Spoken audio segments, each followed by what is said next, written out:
Okay, we'll get started. So, good morning, everyone. My name is Rakesh Ranjan. I am from Reality Labs Research in Meta. I support a team in applied research team in Meta working on mixed reality, among other things. I'm super excited to be here at the second edition of this workshop. Last year, CVPR, we had the very first edition of this workshop, and since then, mixed reality is not anymore strange thing for folks working in vision. Something happened between last year and now, and that's Apple Vision Pro. That's a mixed reality device. And we also have Quest 3, which is another mixed reality device, mixed reality first device. We have a really exciting set of talks. I hope you will all enjoy it. We also have folks on Zoom, so people who are on Zoom, please feel free to ping on the chat, and I will be taking over these questions here for the speakers. Just quickly, I want to mention that mixed reality is, we believe like this is one of the most interesting playgrounds of research for computer vision folks, like combining virtual with the real so that it's indistinguishable is a really, really interesting challenge. And some of this you will see in the list of talks which have been picked for the very interesting problems and how they come together for mixed reality. I do want to thank the workshop organizers for letting us having this workshop at CVPR.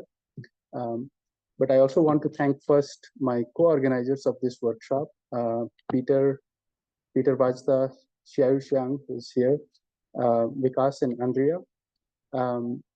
We all have been working on mixed reality in one form or the other for several years. So it is really exciting to see this area picking up in the CVPR community.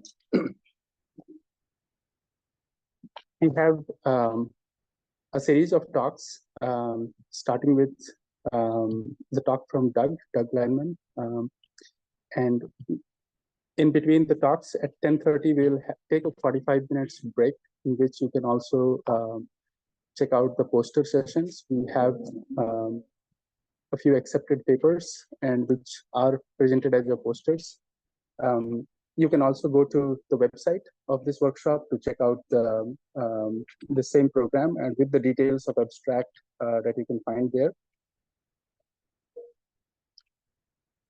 A quick some details about this workshop.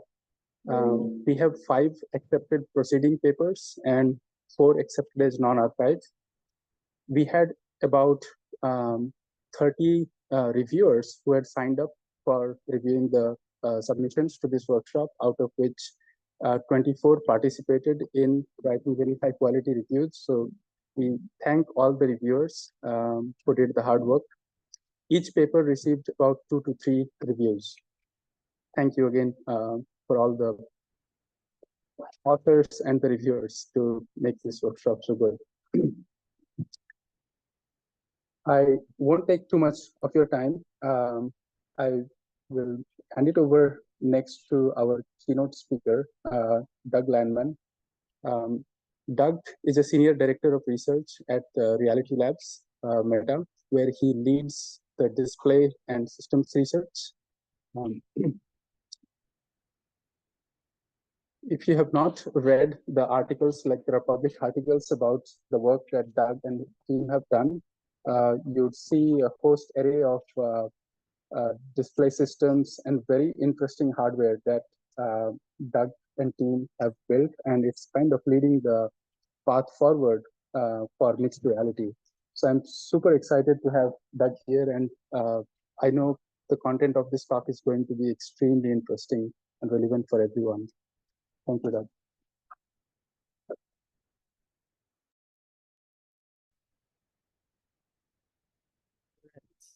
Now, 10 minutes of AV.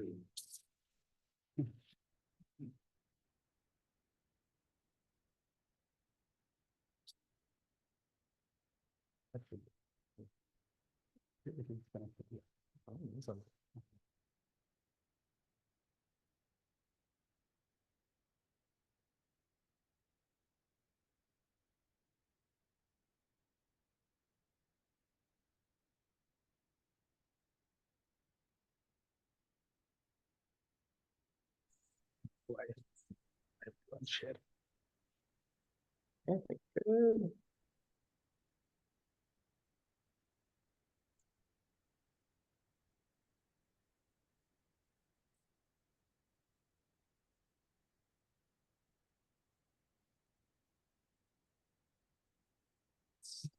Got it? All right, that was the fastest audiovisual hybrid presentation setup I've ever experienced, so congrats on it. All right, thanks everyone for showing up so early in the morning. It's a great turnout. I'm really honored to get the invitation from my colleague to open the day out.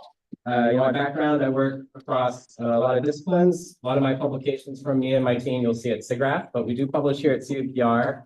But I thought, rather than try to convince you I'm a typical CUPR researcher, I opened the day by really looking at the title of this workshop, Computer Vision for Mixed Reality, from a holistic systems level, right? We all know about NeRF and Gaussian splatting, and yes, we're going to make amazing video reconstruction systems. We're going to make television and movies of the future. But along the way, if we really want to make mixed reality headsets, we need to take a step back before we throw every computer vision trick at the problem and think from first principles. Perceptually, what is necessary? Can hardware solve the problem before you go and try to interpolate views? Latency, maybe we just use optical pass-through and avoid latency completely and eliminate our jobs, other than depth reconstruction. So that's the point of this talk. It's a little different, and I'll try to convince you, perhaps this room is already convinced, which is why you woke up so early, but for those online or watching the recording, what problems aren't being tackled by the rest of the CVR community that we'll need to tackle to really make mixed reality a thing. So that's my goal. That's why I traveled all the way from across the bridge 15 minutes ago to give you this talk. It's a real epic journey. But that's really, the mood I want to put you in for this workshop is just thinking here you are surrounded by the world's best computer vision researchers, which is a multidisciplinary field to begin with. But not all of them are sold on this headset thing, right? If you go back 5-10 years, no one was really working on it in our community. It had died. Go back a year or two, yeah, it was a hot thing, but now we have AI. And so I think this is really one where you have to believe in the problem to keep working on it. But what are the problems of mixed reality? Well, again, I opened by saying I think the way everyone would go in this community is jumping right to the endpoint, right? We have this holy grail problem of reconstructing the world, compressing it, transmitting it, displaying it, and feeling like we're immersed in a virtual scene. I think this is the holy grail problem for the community. But I want to convince you there's a lot of people already working on this problem, and perhaps this is not the end-all be-all of mixed reality. So the way I look at it is there are really two problems for the computer vision community when you think of mixed reality headsets. And without any convincing whatsoever, people have cell phones in their pocket, they'll wave them around, and they'll make NeRF, they'll make Gaussian splats. That's just going to happen. What I don't see happening is pass-through. Pass-through is not an exciting problem in the sense all you're doing is moving a perspective from cameras and sensors and all the data you have a few centimeters back to the perspective of your eye. This is not as exciting as free viewpoint video, but it is the core of mixed reality. If you cannot see through the headset, you just have virtual reality. And if you see poorly through that headset, it's just a toy. You're not going to use it as a productive tool for your whole workday.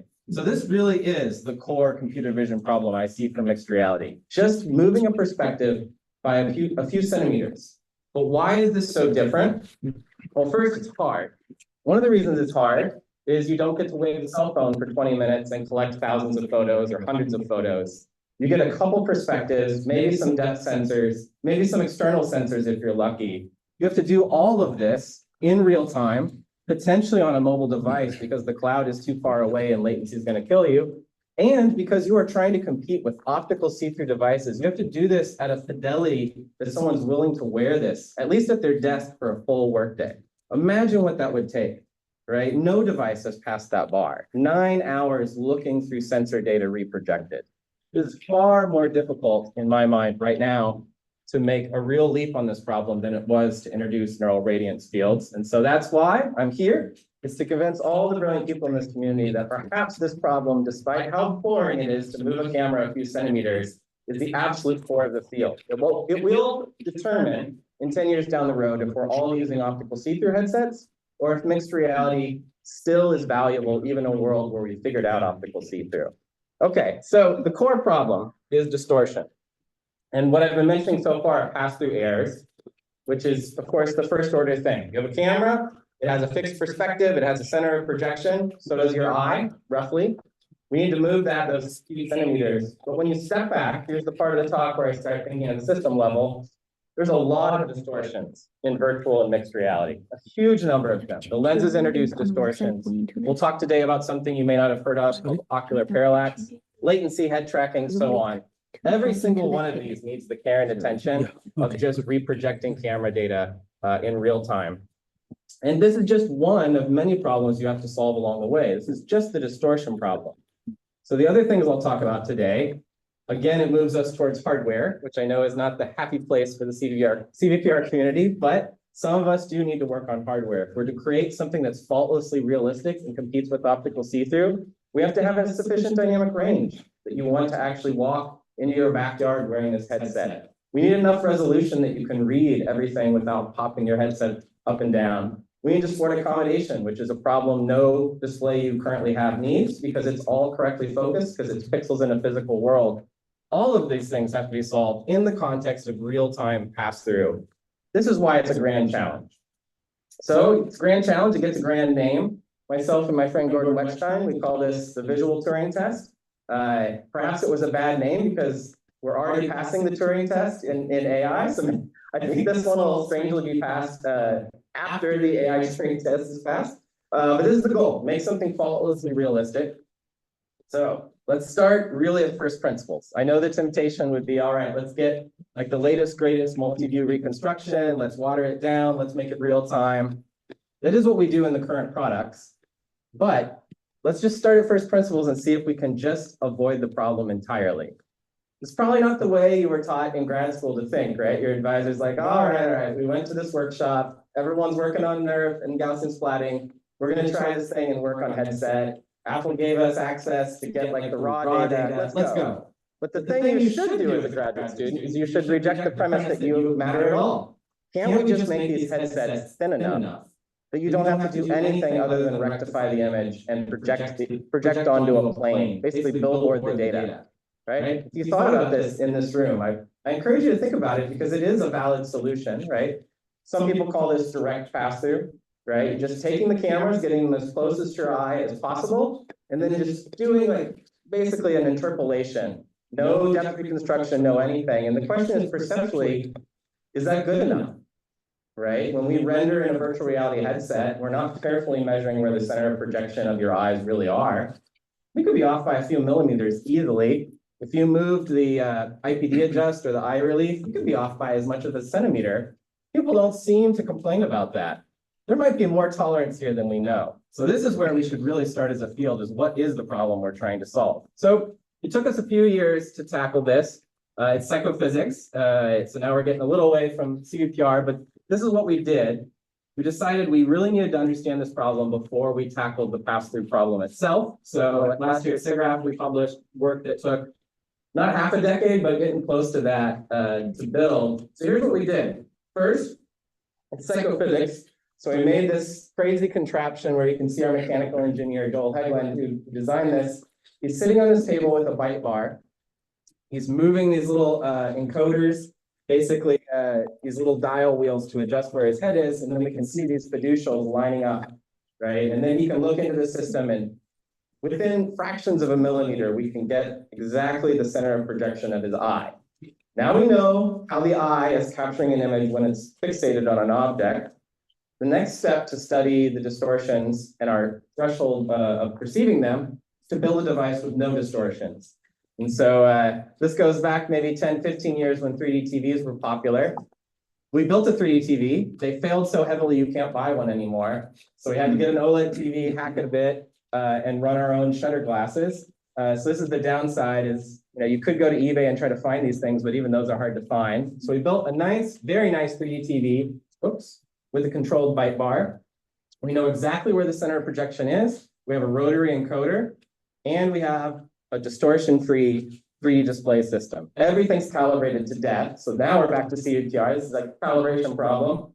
And now we can run psychophysics protocols. We can introduce distortions of lenses. We can introduce latency artificially. We can just probe out this space. And here's what we got. So here you can see a series of circles that took us half a decade to get. And what this is in a virtual reality or mixed reality scenario, how far can the render or capture camera be displaced, assuming it's a central projection camera, from the center of projection of the eye before any difference between an A-B comparison can be detected better than chance, right? So what it means is when I put myself in the system and I make a head rotation and I look at my 3D TV, if I'm seeing mode 1 or mode 2, where the camera is displaced or correct, I can't tell the difference if I'm within one of these circles. And each one of these circles is a different participant. So I assume I'm one of those like tight blue circles because I've been doing this for a long time and I'm hypersensitive to it. Or I'm the giant purple circle because I'm just not that observant. But what you'll find interesting is there's an envelope here. Across this pilot study, now look at what the directions of the cameras. If you move up in this plot, you're moving the camera towards the world side, away from your face. If you move into down, you're moving a camera inside of your eyeball. So people like the camera to be displaced inside of the eyeball. This has been known for decades in the virtual reality field. It's better to put the render camera behind the center of projection. But even if you're generous, there's an envelope here that says the camera needs to be within about 15 millimeters of your eye center of projection, which is a few millimeters back from the surface of your eye, in order for no difference in distortion to be perceived in a direct reprojection scenario. So all of us could be eliminated, no computer vision needed. Undergrad could do the problem if you can get the camera within this distance. But that's the problem. First, the problem is VR headsets, MR headsets are nowhere close to this. The optics are not that thin. And even if they were, those of you wearing glasses in the room, you got out, a pair of calipers, you'd measure that the distance between the surface of your eye and the back lens surface is usually 15 to 18 millimeters. So in order to solve the pass-through problem perfectly with direct reprojection, we need to make something that's closer to your eye than glasses themselves. But it doesn't mean it's over. It just means we get into the nebulous realm of what's good enough. So I told you what's called a detection threshold in psychophysics. So this is, you can literally not tell better than chance. But what would you accept, right? In Apple Vision Pro, in our own products at Meta, we make different choices on how close to direct pass-through or reprojection we're living. But there's some subjective threshold. And so we did try to, again, eliminate the computer vision challenge by just making a thin headset. And so I won't spend a lot of time on this. It's not the right community to bore you with the optics, but this is, if you're not familiar with it, a working headset my team built a few years ago that is the form factor of glasses. So if you place cameras on the surface of this, you are much closer to not needing any reprojection whatsoever. How close? You'll have to come and try it. We're inviting some folks over to see some of the devices we built. So how did this work? Well, just if you're interested to keep track of the field, right? The current generations of products, Apple Vision Pro, Quest, they use what's known as a pancake lens. And what this is a holographic pancake lens. And so the optical element is actually just a thin sticker in effect. So all of the thickness of the optics have been collapsed into a hologram. Why we don't see holograms so much in our community is they're great for display where you can control the wavelength of illumination. Terrible for imaging where we can't control the wavelength of illumination. But here's what it works like. So just to give you a sense in this community, right? What am I building towards? I'm saying the problem is not as hard as what you think. If you're a grad student working on reprojection for pass-through with centimeter-thick headsets, right? That is actually a regime of the problem that's harder than I think we will have to solve in a few years. And so here you can see this evolution, right? This is the first generation of VR, things like the Rift and the HTC Vive, Fresnel lenses, big air gap. Current generation, Apple and Meta and everyone else, pancake lenses, and this is what my team did, which basically compresses away all the thickness of that lens. And hopefully the story keeps going. Will the headsets get thin enough we need no reprojection whatsoever? I'm not sure. Even if they did, we still have to confront all the other distortions like latency, mismatch between the IPD and the camera position. So we're still in business, but the problem is not as hard as we thought, which is good since we're trying to make it real time. This is not a theoretical thing. We built a headset. You can come see this if you're visiting our lab, depending on if it's set up or not. Okay, so that was first order. How hard is the problem? Now I embrace, we are at CPR. Can we just solve the problem, right? After decades and decades of research and all our wonderful GPUs that Jensen gave us, can we just solve the problem by reprojecting? Can we get depth maps in real time? Can we splat the things? We tried our best to do that at our company. And so I think going back a few years when Quest 2, Quest 1 came out, our team in Zurich introduced the SIGGRAPH paper on Pass-Through Plus, which is related to what we have in the product, I believe. And so how does this work? Well, it's sort of a forward splatting algorithm. My friends in Zurich are in this room, I can see. They can explain to you, it's not my work. But it made trade-offs. And so if I'm to be up on my own company, right, in order to solve the pass-through problem on a somewhat, not great GPU, we try to reconstruct depth, we reproject that in real time, and there's again this choice. Do you just want to do direct reprojection and have fewer fewer visual errors but greater depth error, or do you want to try to reproject the depth of the scene, have more distortions but more accurate position? And the way I always test this in a headset is if you sort of push the facial interface away, you can look through the virtual scene at your hand or controller, and then look through the bottom of the headset. And you'll notice a lot of products, your virtual hand and your real hand won't line up. They'll be off by many, many centimeters.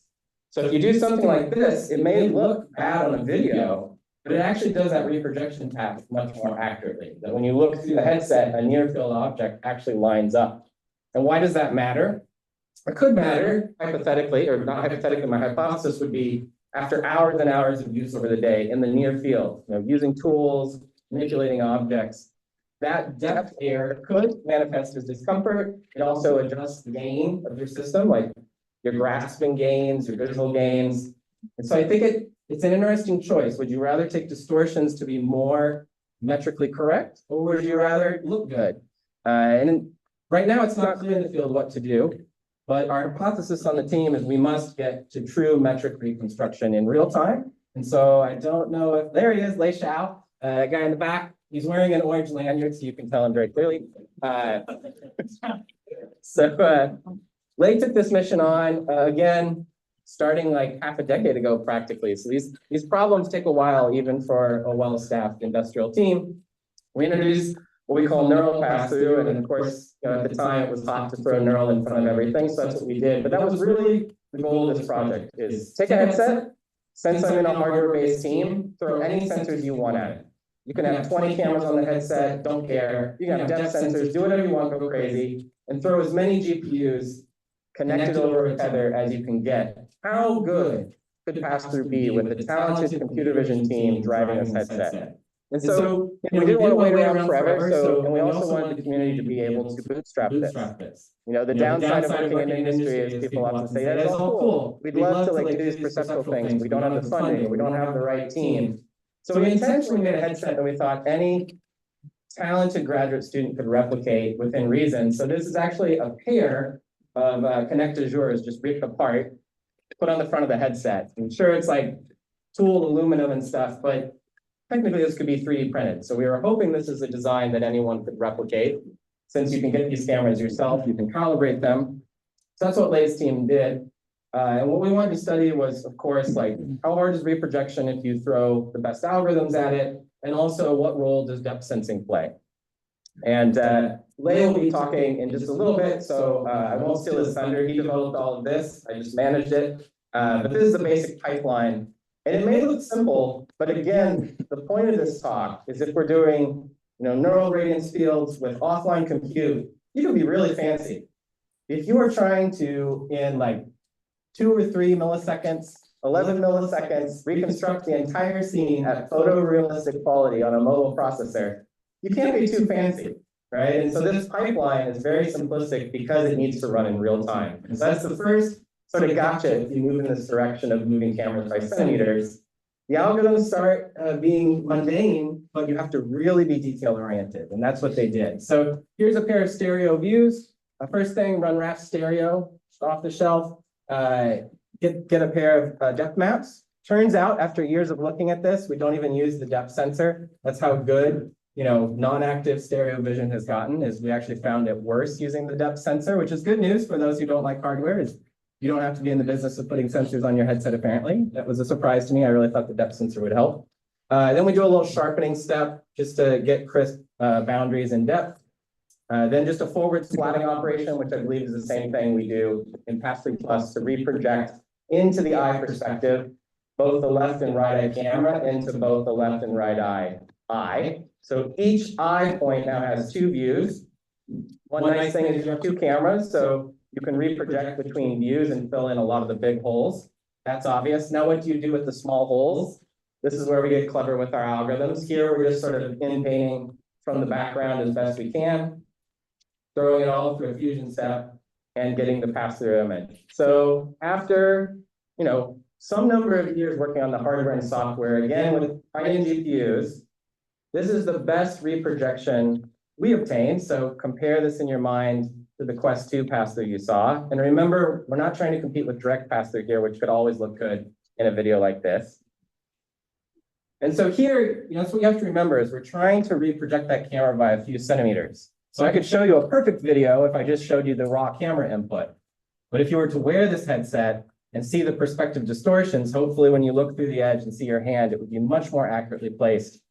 But we make trade-offs, right? You can see some ghost images, you can see some temporal artifacts. There's no effort here to handle temporal consistency. Part of that is just the compute limitations. But that is the question for this field. Pass-through will always have artifacts. Assuming we're a good team in the industry, this was our time machine. This is why, after all these years, we came back to direct pass-through when we tried to see, can we just get the cameras close enough?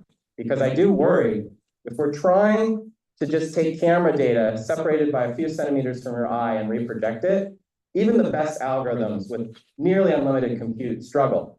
And so that's one thing I'm here today, is to make us look bad, right? I would love someone in this room or this community to take the same data sets that we published and show that you can get much, much better pass-through. Because in my mind, this was a negative result in that perhaps we need to find a hardware solution to this problem because the vision is so fragile, especially in this environment of mobile compute. So again, systems talk. We're going to jump back to the other side of the problem. We're going to try to build a camera that gets the perspective, some junk on the front of the headset, that can move the center of projection effectively back by a few centimeters. And do that with low latency, not wasting a lot of pixels on the sensors. How could we do that? Well, there's one way to do this in a bulletproof way. If I was giving a lecture at a university, I'd now ask for ideas. But this is the one true way. I think we should make a product with this. It is the best pass-through I've ever experienced. Here it is. Hopefully it's obvious as your brain takes that in. If you just take some cameras, put them on sticks, turn them backwards towards your face, and put a big mirror on the front of your headset, then you can have near perfect pass-through. It actually won't be perfect, and I'll explain why in a little bit. But optically, it's very simple, right? Light from the world hits that mirror, comes to the center of projection of the camera.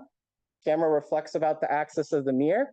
And now if you adjust the little stick, you can get that camera exactly in your eye. You laugh, but this is, again, a systems problem. It looks a little goofy, but think about it.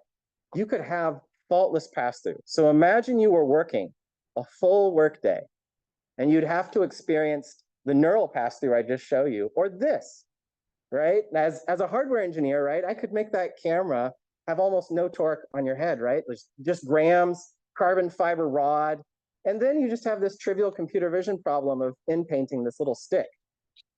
Doesn't look beautiful, but it is extremely functional. And I'm not really trying to sell you on this, but I think this is the challenge you should have in your head. Is this actually legit better than having the pass-through algorithms? I guess I would argue for myself, yes.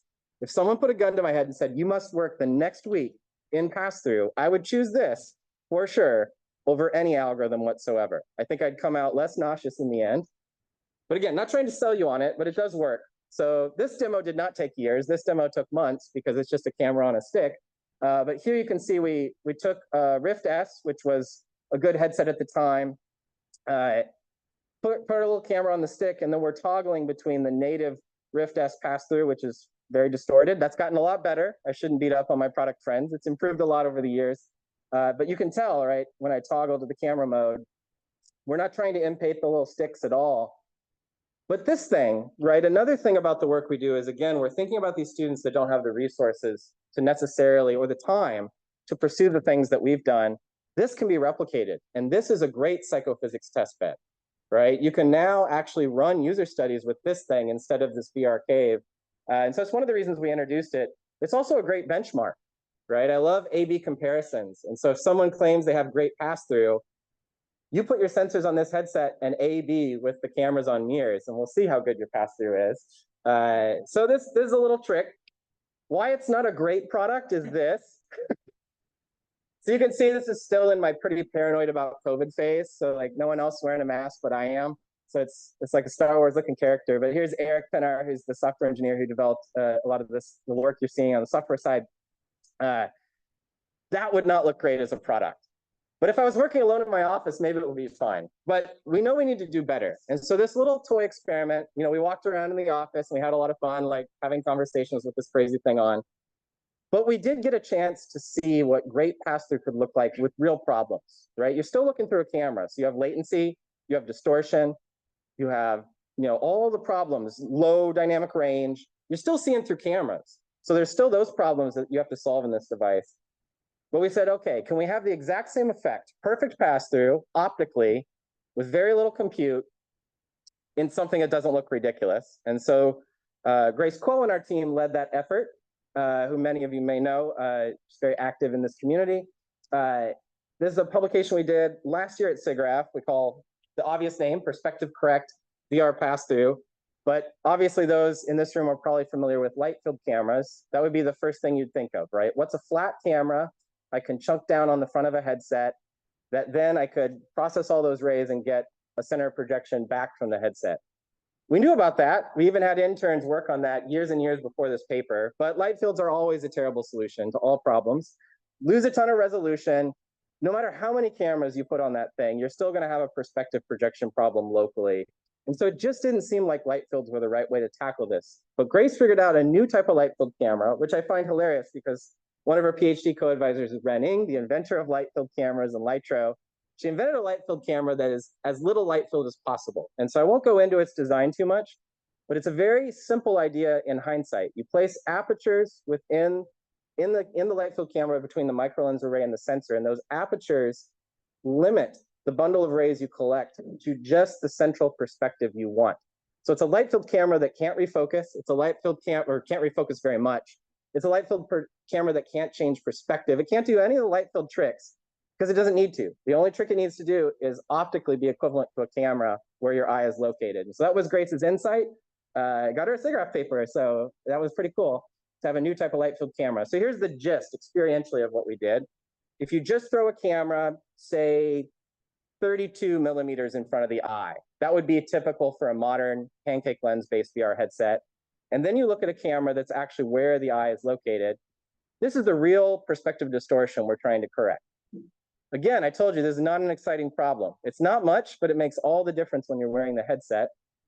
Here's the light field camera. This is a real result using the real light field camera.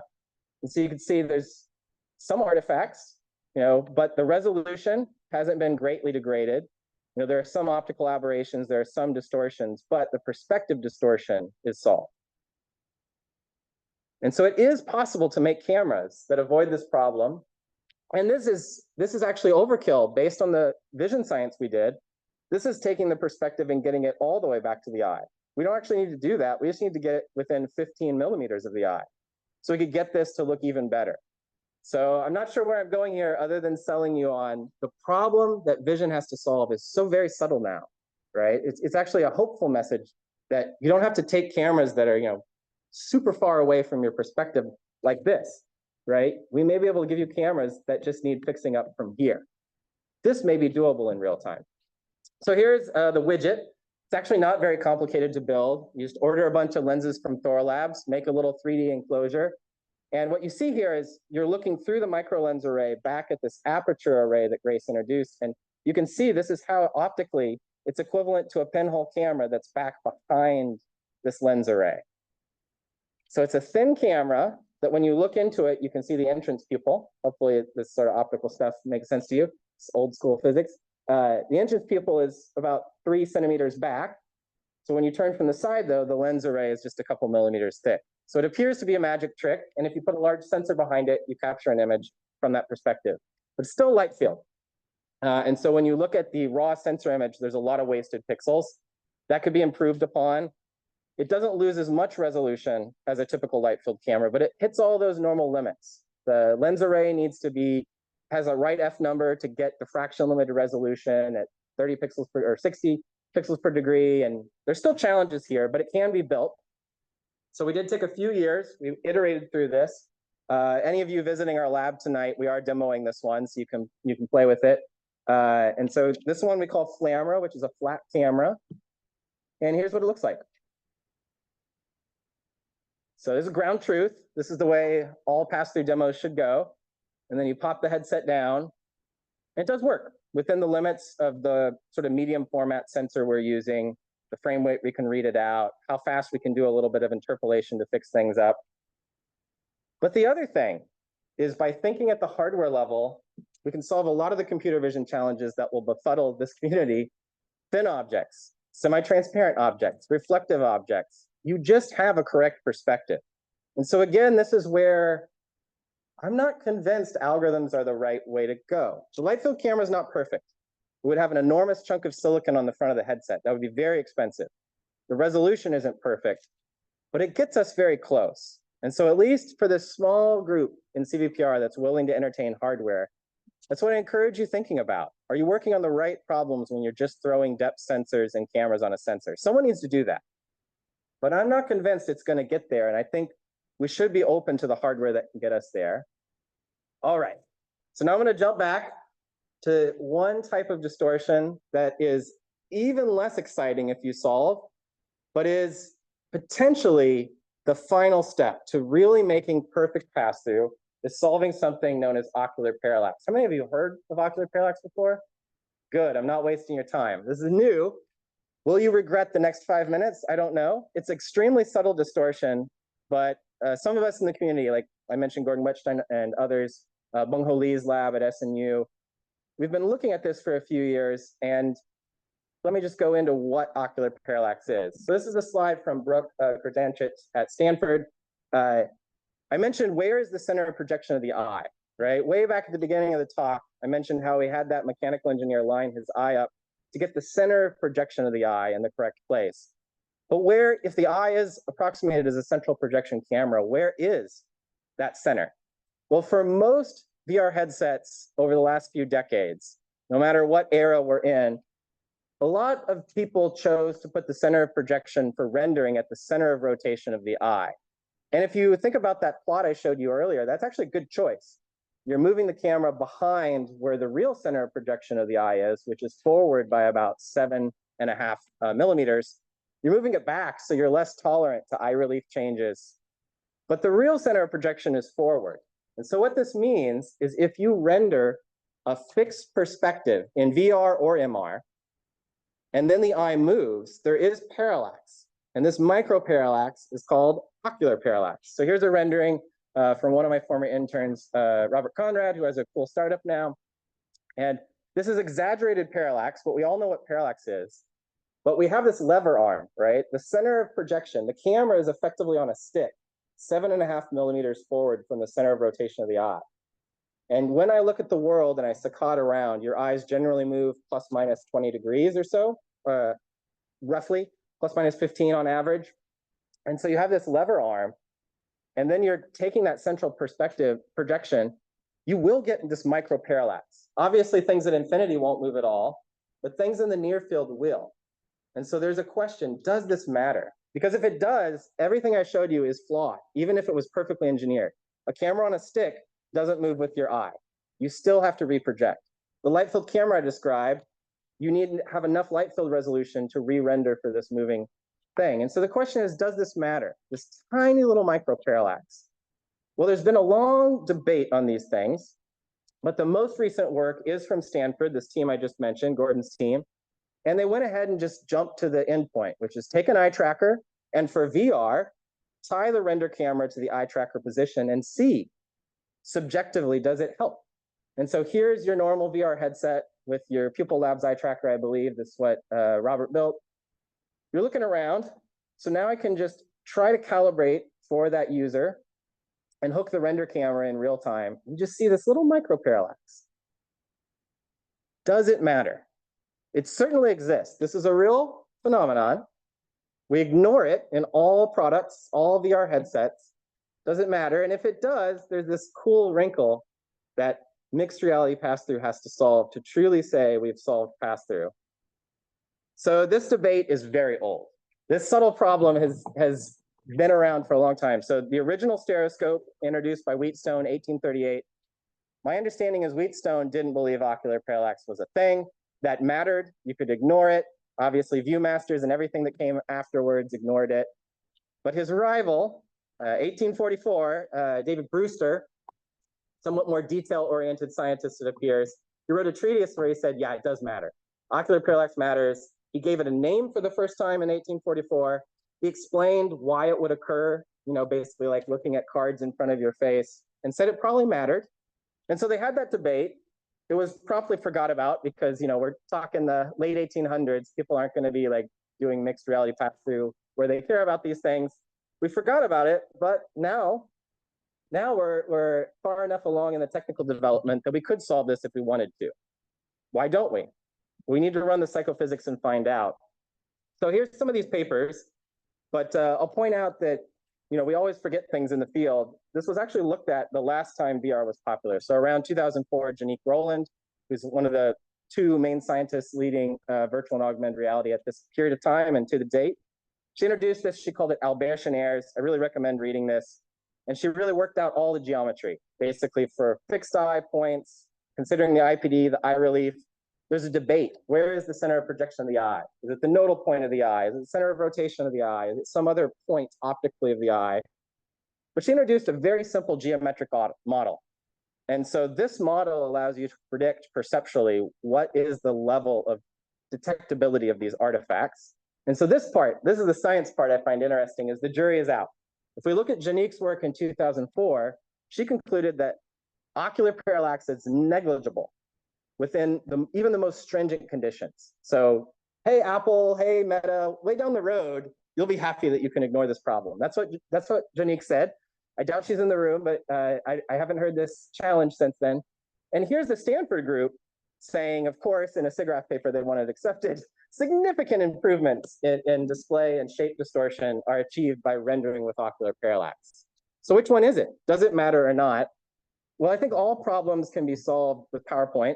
So I'll just take you through like first principles. You can see if this is a real effect or not. So I don't know why Wheatstone denied this was an effect. Here are our eyes. Here's our famous teapot from SIGGRAPH. We're going to approximate that as a point in the world in front of a 3D display, some fixed focal surface. We have our left and right eye camera at the correct center of projection for the eye. We trace those rays back to the 3D display. And then now the 3D display, whatever it is, shutter glasses, MR headset, doesn't matter. The left and right eye will see different images. Your eyes will rotate to verge on those points. And lo and behold, it's off. And again, if I was lecturing at the university, I'd ask you, why is it off?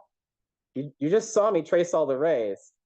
Why doesn't the line come back together? That is ocular parallax. What happened here is the eyes rotated. And because, those rays go through the center of projection of the eye, there is parallax. Change in parallax means change in depth, which means the cyclopean eye, which is sort of perceptually how we see the world in a simplistic way, the angle is to the right of where it should be, and the object has been scaled. It's actually forward and shrunk a little bit. And so now you can go and grab psychophysics literature and predict, based on psychophysical modules of disparity distortions, how noticeable, like J and D wise, just noticeable differences. So this is the plot that Stanford got in their paper, and they predict, I don't have time to go through this, but they predict if you are looking at something near to your, like in your near field where your hands can interact, and you're looking sort of straight ahead, you could get a distortion up to 30 J and Ds, which means it's incredibly obvious, the distortion. And then there's some more subtle things about if you use the visual or optical axis of the eye. After playing around with this model, Janique's model and their model for a month or so, no one in my team could replicate it. This is the plot we get.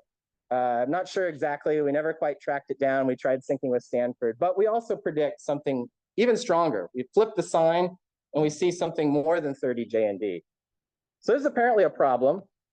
If you're curious, we have our GitHub code. You can play around with our little MATLAB plotting routine, but I'll just show you, does this matter for mixed reality? Well, you can do all of this, like, took me a week because I get busy with meetings, but you just have your little MATLAB plot. You have these gray squares.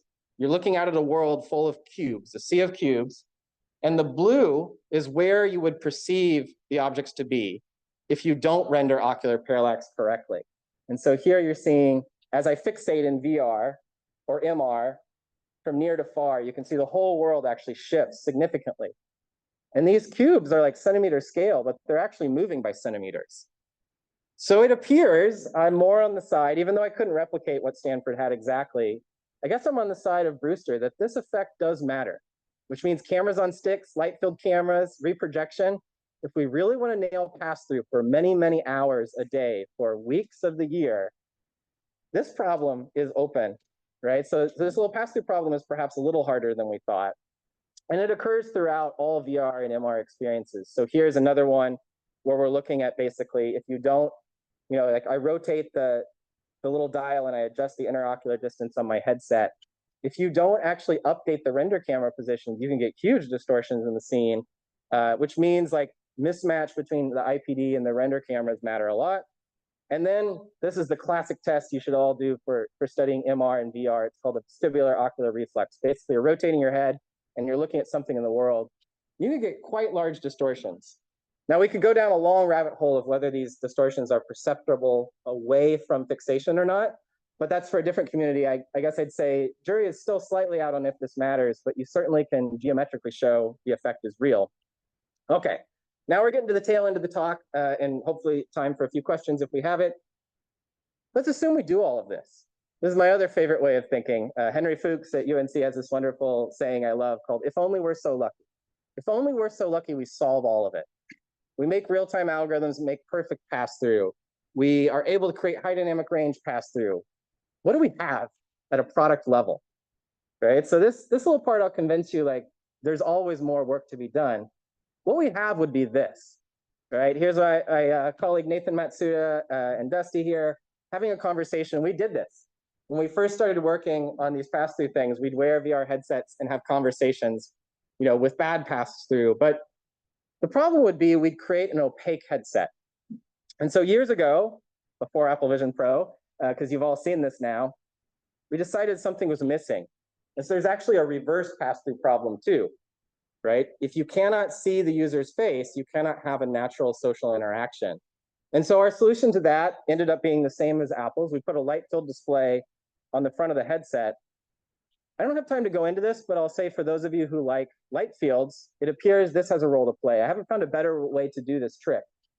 Which would you prefer spending a day with colleagues in? An opaque headset, cameras, displays glued on the front, which was a series of SIG-Chi papers. People did this, or a light field camera that can move the perspective back. So I think we'd all choose the light field, but then we get into all the challenges, right? You look at Apple Vision Pro, they had to make sacrifices for consumer product. It only has one dimension of parallax. So if you turn your head sideways, it won't be 3D, right? It needs active tracking. You have to track the external viewers to get vertical parallax. This is the full parallax display and capture system. It's just a classic light field design packed into a pancake lens. But again, I wanted to show that there's actually this reverse pass-through problem that other than my friend at Apple and our little team, no one else in the community has worked on. So if you're looking for something that is the 0 billion market, as Jensen says, this is it. No one cares about this. But I think we could do a lot better than you've seen, both in our papers and commercially. And part of the reason is another workshop you'll see here this week is the Codec Avatar workshop. Here's the result you could get with a really high quality Codec Avatar. It's a little creepy. I love showing this because it is creepy, but I think we could make extremely high quality reverse pass-through systems. And this is really the what's left. Is I think the message I took from looking at this for 5+ years was throwing algorithms at compute may not be enough in the end. And even if we solve that problem and ocular parallax and everything else, we'll have this problem. So is this all going to add up to a device I use my entire waking day at work? Or am I just going to use optical see-through, where the problem is now much simpler, getting good depth of the natural world and reconstructing, and transmitting the world around me rather than what I see? I'm not sure, right? Optical see-through has its own challenges, but mixed reality has a long slope of problems it has to climb through to make something truly great, which is why it's great. It's a great problem to work on. It's going to take a while. Okay, so let's wrap it all up. We dove into just one problem, distortion, and two aspects of it, ocular parallax and perspective distortion. Just very briefly, these are the other problems we'd have to tackle in pass-through, right? So if you're just grabbing cameras off the shelf, you're going to get low frame rate, noise, all these other problems. But again, if you come visit us, I think we can solve the pass-through problem. We have to repeat all the work we did in VR. So first, we have to solve accommodation, right? Your cameras need to actually have autofocus so you can see near and far objects. So we built a device to do that on the display side, but now we have to repeat it and do it in mixed reality. Another challenge, your cameras have to be retinal resolution, right? So if you look at the pass-through cameras in current products, they're nowhere close to the resolution of the display itself. So we're already lagging behind the display, and the displays are advancing quickly. Go back 10 years, the original Rift was like 2100 on the eye chart. The next wave of products were like up to like 2050-ish, and now we're starting to get arguably retinal resolution devices like 2040 and better coming to market or rumored or whatever. So that progression means in the last 10 years, we've gone from an image that looks like this, which you hopefully all remember, to an image in prototypes that looks like what you see on the right, which means cameras have to follow the same curve, but they have to do it in a way that preserves signal to noise ratio, that is good depth of field. I think Lei will tell you in his own talk, finding cameras that can do this is about as hard as every other problem I talked about. And it's a sensor problem. And then we have to confront dynamic range, because remember, you're making a device to live your life in. Optical see-through gives you the full dynamic range of reality without any work. Mixed reality, you are seeing the world moderated through cameras. Will it ever be good enough to walk smoothly through your house, even into your backyard?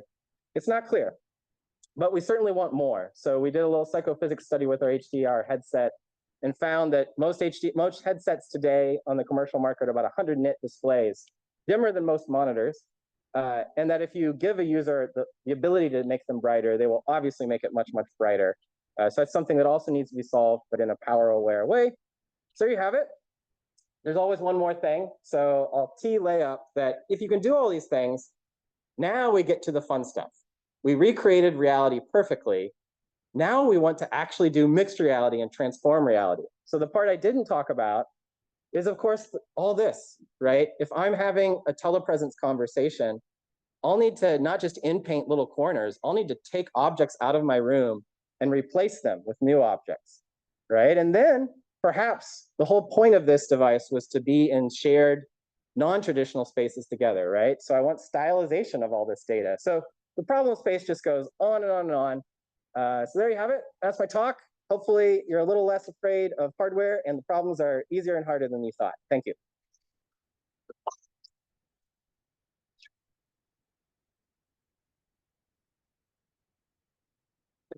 We don't have a mic, but it's feel free to stand up and sure. Hi. You can repeat the question. Yeah, I will. Yeah. Wonderful to see your talks as always. I love your research. So a few questions that I don't think are typically addressed in PR talks, and I think this is relevant if we're dealing with hardware. What's your budget in terms of milliwatts? Like what are the requirements from the product team to fit like accommodation? To fit pass-through basically before any compute happens on anything else, right? And like, is it realistic? Should you hope for that, and maybe you should be outputting your some of the byproducts of your work into a vision stack that deals with actual MR? What are your thoughts? Yeah. So the question for those online who didn't hear, basically the synopsis I'll give is like, what are the system level requirements? Size, weight, power, perhaps cost of devices. Obviously, I can't share what our product teams think, but I can share the opinion I've had consistently through my career. Is just personally, I don't believe AR and VR will replace laptops or be devices that I take into the wild until they get quite close to glasses.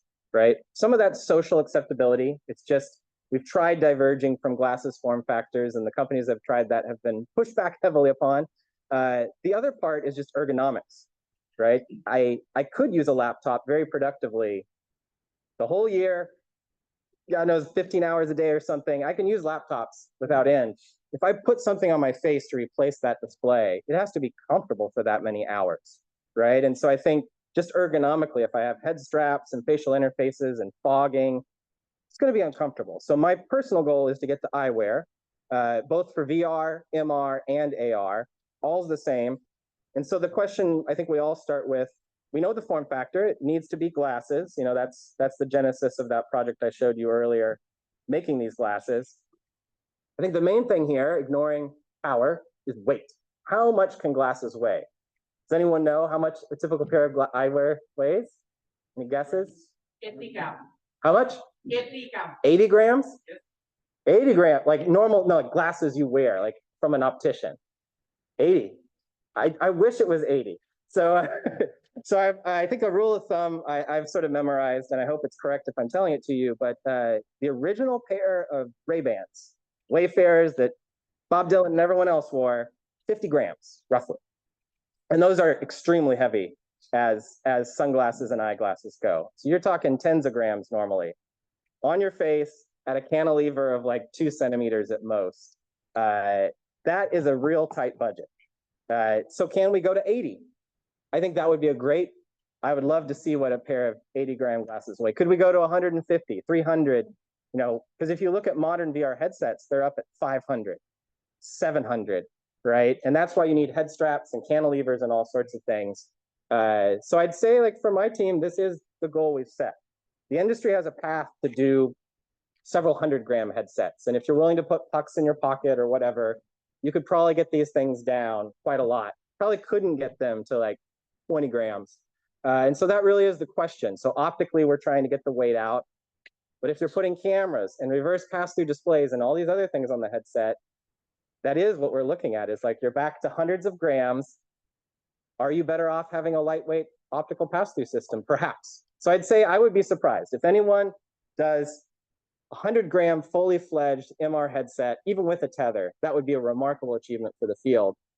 Even if it's a prototype and not a commercial product, 100 would be an amazing number to shoot for, in my opinion. In terms of power, that you can have any mechanical engineer sort of run the numbers, but can't have 100 watts on your head, right? You know, just the heat fins to dissipate that. And so I think the size, weight, power is the size and the weight are the ones I most worry about. You know, you could always put things off the head other than the display itself. Just my high level answer on that one. Other question?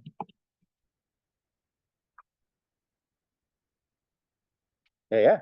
You talked about power dissipation. So, I mean, you're doing everything like digitally. So, is there a reason to go, say, I've done some computation optically, so I've saved some like power over there?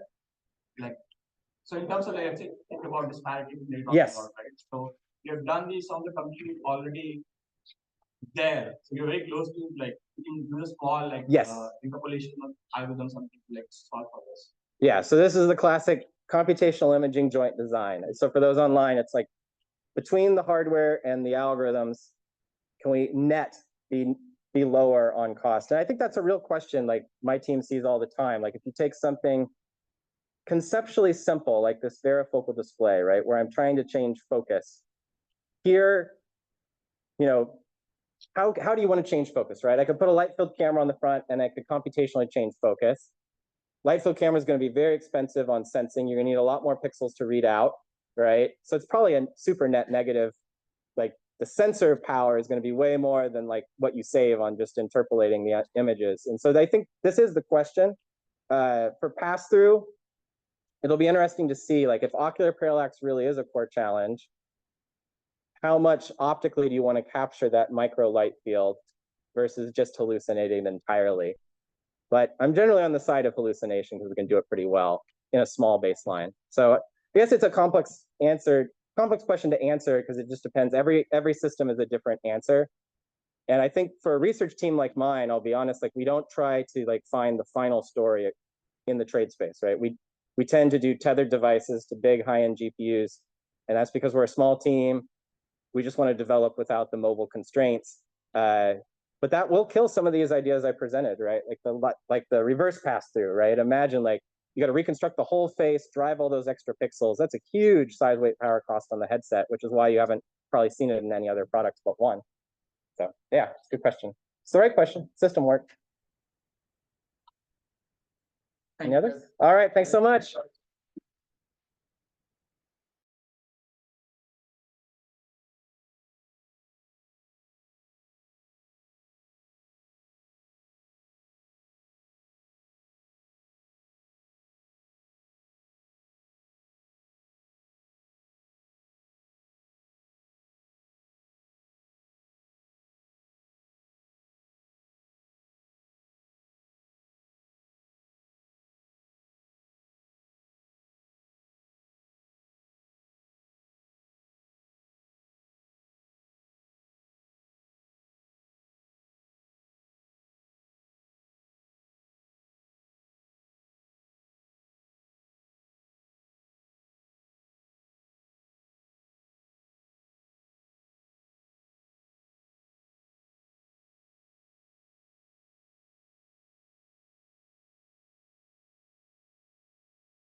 All right. Thanks, Rakesh, for the introduction. Hi, everyone. Happy to be here. As Rakesh mentioned, I'm going to talk about some of our recent work on 3D reconstruction, novel view synthesis using sparse number of input images. So you may know the problem. Basically, we have a bunch of input images of a scene from different viewpoints, and we would like to reconstruct the scene from novel viewpoints. Now, this problem, in recent years, there's been a lot of work on it, specifically with the introduction of representations like multiplane images, neural radiance fields, and more recently, 3D Gaussian splatting. So to generate high quality results, we usually need a large number of images. And these can be captured with specialized hardware like this camera from Google from a few years back. But these cameras are bulky, expensive, and generally not available to the public. So the capturing can also be done with commodity devices like smartphone cameras, but if you want to take a large number of images, it's going to be a tedious task for average user. So our goal is to do novel view synthesis with extremely sparse set of input views. And we are talking about a few images or even one. And if you can achieve this single image view synthesis, basically we can grab any images off the internet and bring them back to life. So I'm going to talk about two of our recent works. The first one is single image view synthesis, and the next one, Coherent.js, is working with few images. This is the work that we did in collaboration with Leia Inc. and was published in SIGGRAPH Asia 2023. So the goal here is to grab a single image and reconstruct novel views of the scene. Now, this problem, people have worked on it, but here what's new is that we focused on generating appropriate view-dependent highlights. So if you focus on that region, you can see that the highlights are moving on top of the hardwood floor, creating a realistic effect. Before I talk about our approach, I'm going to discuss some of the previous work by classifying them into two categories: modular and end-to-end methods. The modular methods basically break down this view synthesis pipeline into a bunch of smaller subtasks, and they address each one of them independently. For example, 3D Moments, which is a modular approach, takes the input image, estimates monocular depth using a pre-trained network. Then they take this to layer depth image representation, They fill in the missing regions in both the image and depth maps. And finally, they can use this representation to reconstruct novel views. Now, it's important to note that each one of the subtasks like depth estimation and imaging painting have been handled independently. They've been trained independently and not in an end-to-end fashion. These kind of methods can produce high quality results, but their main assumption is that the surfaces in the scene are all diffuse, and therefore they're not able to produce view-dependent effects. For example, in this case, you can see that the highlights are glued to the surfaces. In contrast to these methods, end-to-end systems basically train their system in an end-to-end fashion. They use certain representation like multiplane images, NERF, and so on. But the key is that they train the system in an end-to-end fashion. For example, single view MPI takes the input image, pass it through a network. The network estimates multiplane image representation, and then they can use this representation to generate novel views of the scene. These methods could potentially handle view-dependent effects because they don't have any limiting assumptions. However, in practice, if you look at their results, you see that they still struggle to generate view-dependent effects. So to understand the source of the problem, let's see what happens during training. So this is their pipeline, basically taking the input image to their system to estimate novel view images. And the parameters of the system are updated during training by minimizing the loss between the estimated novel view and ground truth images. Now, the problem is that the majority of effort during training is focused on moving the content, not the highlights. To see this, I'm going to focus on these two insets and show the input and novel view images. So here on the left, you can see that between the input and novel view, the contents have moved. And these usually contribute significantly to the loss function.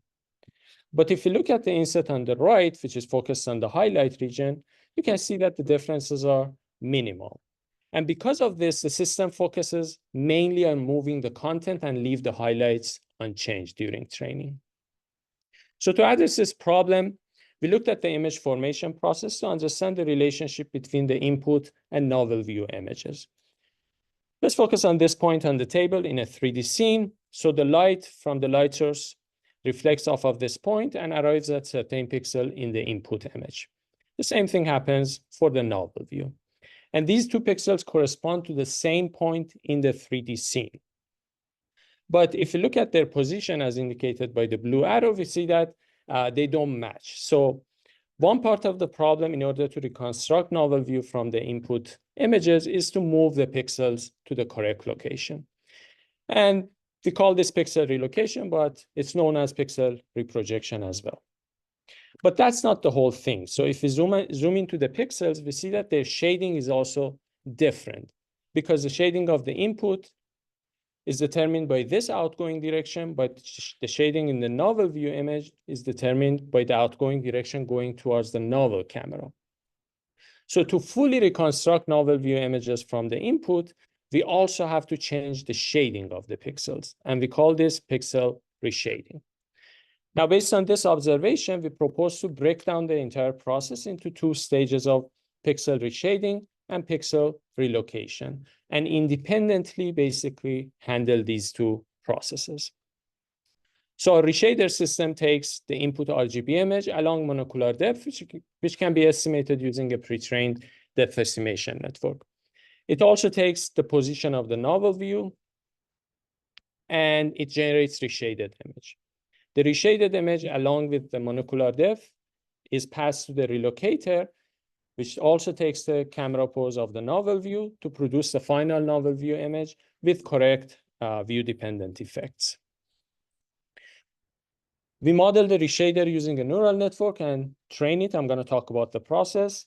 For relocator, we use an off-the-shelf system. In our approach, we use 3D Moments by Wang et al. Now, let's take a look at the output of each stage to get more intuition into what's happening in in each stage. So I'm showing the input cameras in blue and novel cameras in red. If you look at the reshaded images, you see that the reshading process basically moves the highlights according to the novel view camera. But it doesn't move the pixels. So the viewpoint of the reshaded images is the same as the input camera. These reshaded images then, when moved to the correct location, they produce the novel view image with appropriate view-dependent effects. All right, now let's focus on the reshader component and see how we handle that. So to model this process, we use a very simple standard unit. It takes the RGB image along with the depth. We pass the camera pose information to the bottleneck layer of this network, and it estimates the reshaded image. We specifically use a very simple unit to model this process to show that the power comes from separating the two processes, not some fancy network architecture. But of course, in the future, we can use fancier network architecture to further improve the results. Now, in order to train this network, we need pairs of input and reshaded images. And we generated the data set synthetically using a path tracer. So now I'm going to explain the process of generating the data set. Let's say we have a scene and the input camera is shown in blue. To generate the input, we just ran the path tracer as usual. For generating the reshaded image, here I'm showing the novel view camera in red. We first found the first intersection from the input camera to the scene, and then we performed the shading using the novel view camera. Now, with this approach, you can see that the reshaded image is going to have the same view as the input camera because the primary rays are originating from the input camera, but it's shaded according to the novel view camera. I'm going to toggle back and forth between the input and reshaded images so you can see the differences. And if you focus on the table and the sofa, you can see that the position of the highlights are moving between the two. We generated the data set using 9 scenes. To increase diversity, we randomly assigned different materials to different surfaces. We changed the lighting of the scenes and also changed the camera position. Now let's see some results. Here, I'm going to mainly compare our approach against 3D Moments by Wang et al., which is a modular approach. But if you go to the paper, we have more comparisons, we have numerical results, and so on. So as I mentioned, 3D Moments is a modular approach. Their assumption is that all the surfaces are diffused. So you can see that the highlights are kind of glued to the surface, and it's not realistic. But if you look at our results, you can see that the highlights appropriately moving, and they create, our result is more visually pleasing. I want to draw your attention to this region. And here you can see that our reshading system respects the shadow boundaries, and it does not leak the highlights into the shadowed regions. Also, our reshader components keep the underlying textures and moves the highlights on top of these textures, so it doesn't move the textures around. Here's another result. If you focus on this region, you can see that the highlights on the body of the car are moving realistically, unlike 3D Moments. Also, if you focus on this region, you can see that our method also respects the geometric boundaries. So in these regions where you have normal surface normals, which are drastically different, our method keeps the highlight onto the continuous region. Here's the last result. If you focus on the metal part of the water fountain, you can see that the highlights are moving in a visually pleasing manner here. Okay, so this was our single image approach with the focus on view-dependent effects. Next, I'm going to talk about our method using few images. And this is a work that we did in collaboration with Meta and LMU Munich, and is currently on arXiv. So the goal is clear. We want to use a few images of the scene and then reconstruct the scene from novel views. Now, a popular representation, which probably you're all familiar with for this task, is neural radiance field, which is a neural volumetric representation. At its core, it uses a neural network which takes the 3D position of particles and viewing direction, and it estimates the color and volumetric density of that particle. Now, if you query a bunch of particles along a ray, originating from the camera through the center of pixel, and then perform volumetric rendering, standard technique. We obtain the color of that pixel. And training the MLP can be done by minimizing the loss between the rendered image and ground truth. The ground truth in this case would be the input images. This works really well if you have large number of images, but the main problem is slow training and inference. The more recent 3D Gaussian representation addresses these issues by modeling the scene using a bunch of 3D Gaussian blobs, each with certain properties like position, color, opacity, etc. The rendering of an image can be done with this representation simply by rasterizing these blobs and then alpha blending them. And because they use Gaussian opacity, this rasterization process is differentiable. And therefore, you can train and optimize the parameters of the Gaussians by simply minimizing the loss between the rendered and input images. This representation is fast to train, and inference is also fast. As you can see here, this is a video from the original paper, and it's rendered in 60 frames per second. But if you only have a few images of the scene, the representation overfits to the input images, and when you view it from novel views, you see a bunch of floating Gaussian particles. So our goal is to adapt this representation to extremely sparse input view setting. And we are talking about 4 and fewer images. So this problem is relatively underexplored, mainly because 3DGS just came out last year. But there are work on adapting NERF to this extreme sparse input view setting. And majority of these works basically adds various regularizations to constrain the problem. However, some of these regularizations in extremely sparse input view settings are insufficient. For example, this is the result of one of these approaches, and you can see a bunch of floating artifacts and ghosting and blurring in the results. But the more important problem is that they use this regularization by relying on the coherency of the neural network. Therefore, the regularizations that they use cannot be directly applied to 3DGS representation. I'm going to explain this more in the next few slides. Let's say we want to model the scene using NERF. And here I'm showing a curve that, imagine this is 1D slice of the volumetric density of the whole scene. So ideally, this should model basically the surface of the geometry. Now, the key here is that the neural network's output with respect to the input is coherent. Therefore, if you have some regularizations that, let's say, for example, wants to push this point down, because you don't directly optimize that point and you optimize it through the neural network, when this point is pushed down, the whole neighboring region is going to be moved down too.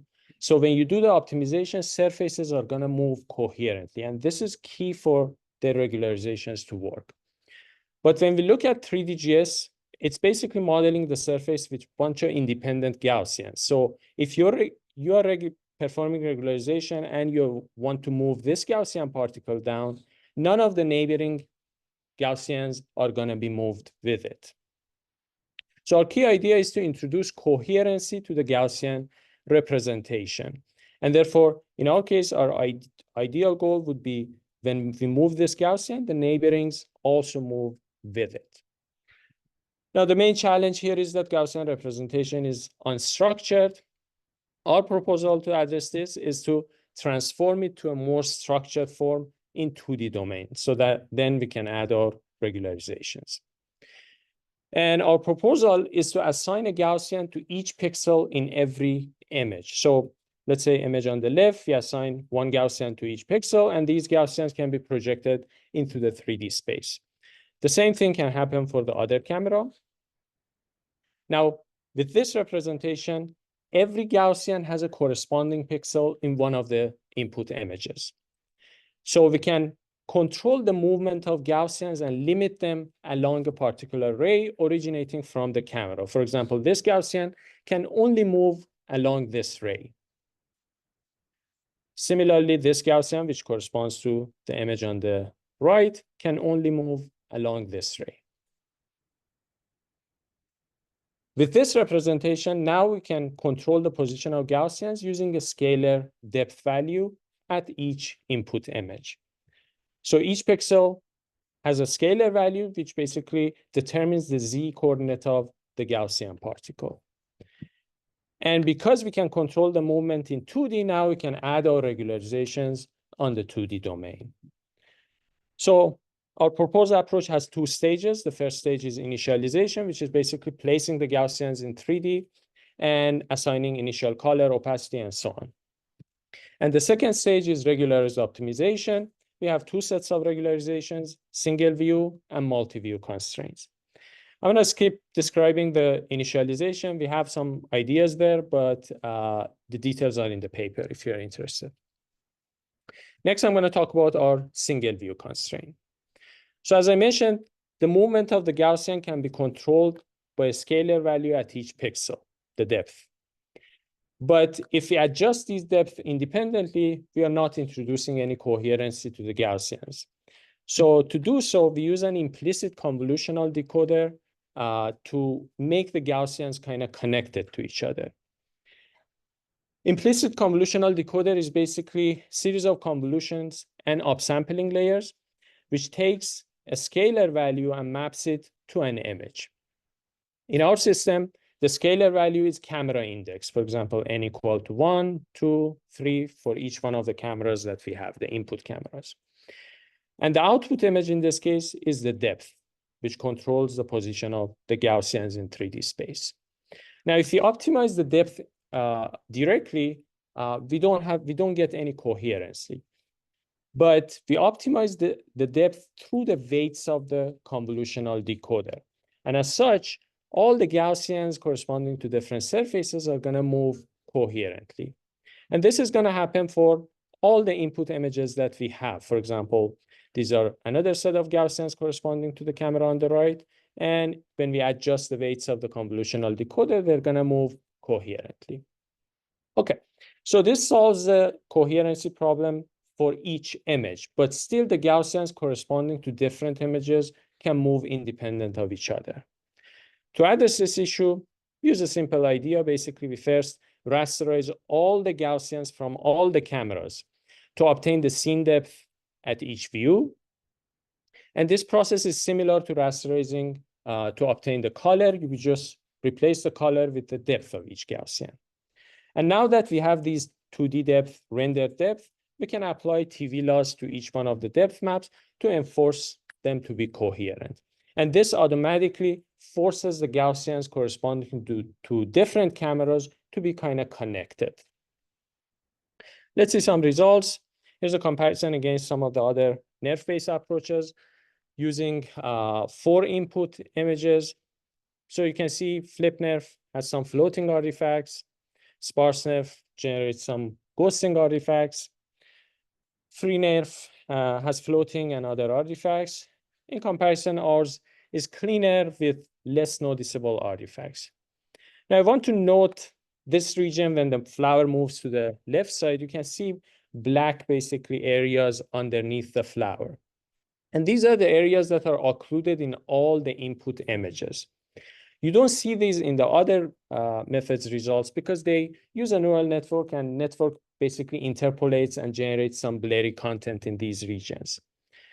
So the fact that we leave these areas untouched is because we constrain the Gaussians to, we limit the motion of the Gaussians to be along a ray.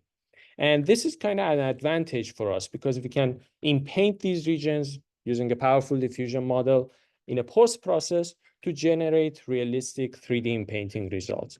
And I have that result over here.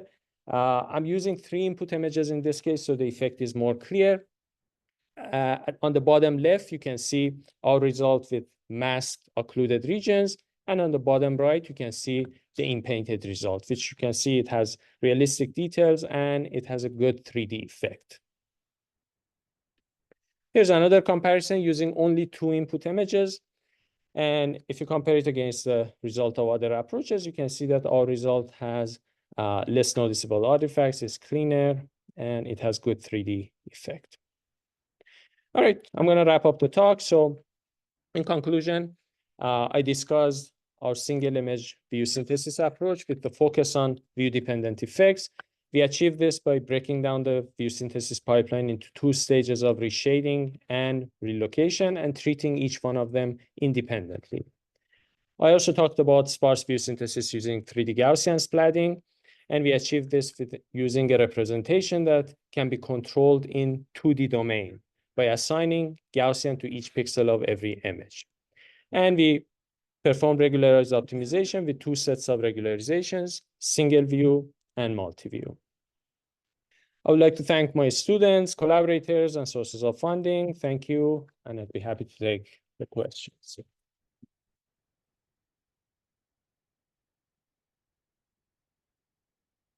We have time for like one or two questions. Yes. One question. So,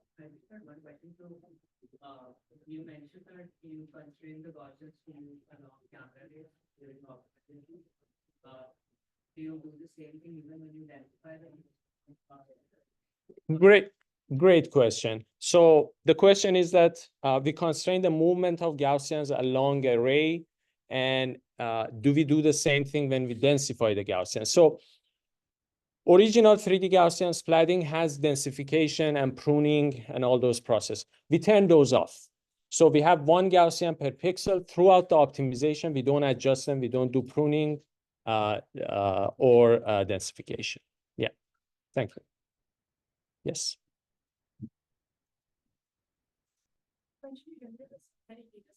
Were there any challenges that transferring to real domain? Just training using.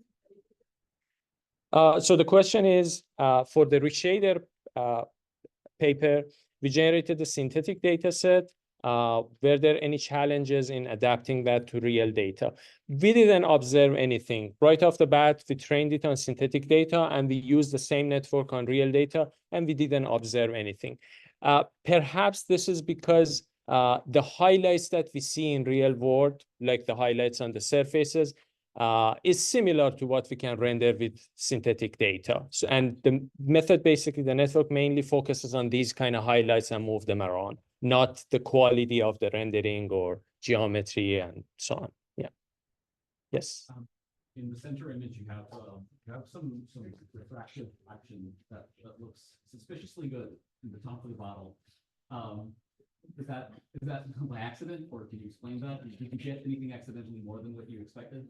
Yeah. So the question is, we get some refractive effects on the top of the bottle in the middle scene, and is that by accident, or did we do anything special? We didn't do anything special for refractive surfaces. But in our training data, we had some refractive surfaces. So the network could learn to mimic, like, basically something that happens in the training data. But we weren't focusing on refractive. We were mainly focusing on the highlights on surfaces and various regions. And our approach actually has limitations. For example, if you have a super highly specular surface like mirror, then it doesn't interpret them as view-dependent effects. It thinks that's a texture. So it depends on the training data. And in our training data, the focus was on just these highlights. Yeah. Let's thank our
that also makes sense, actually.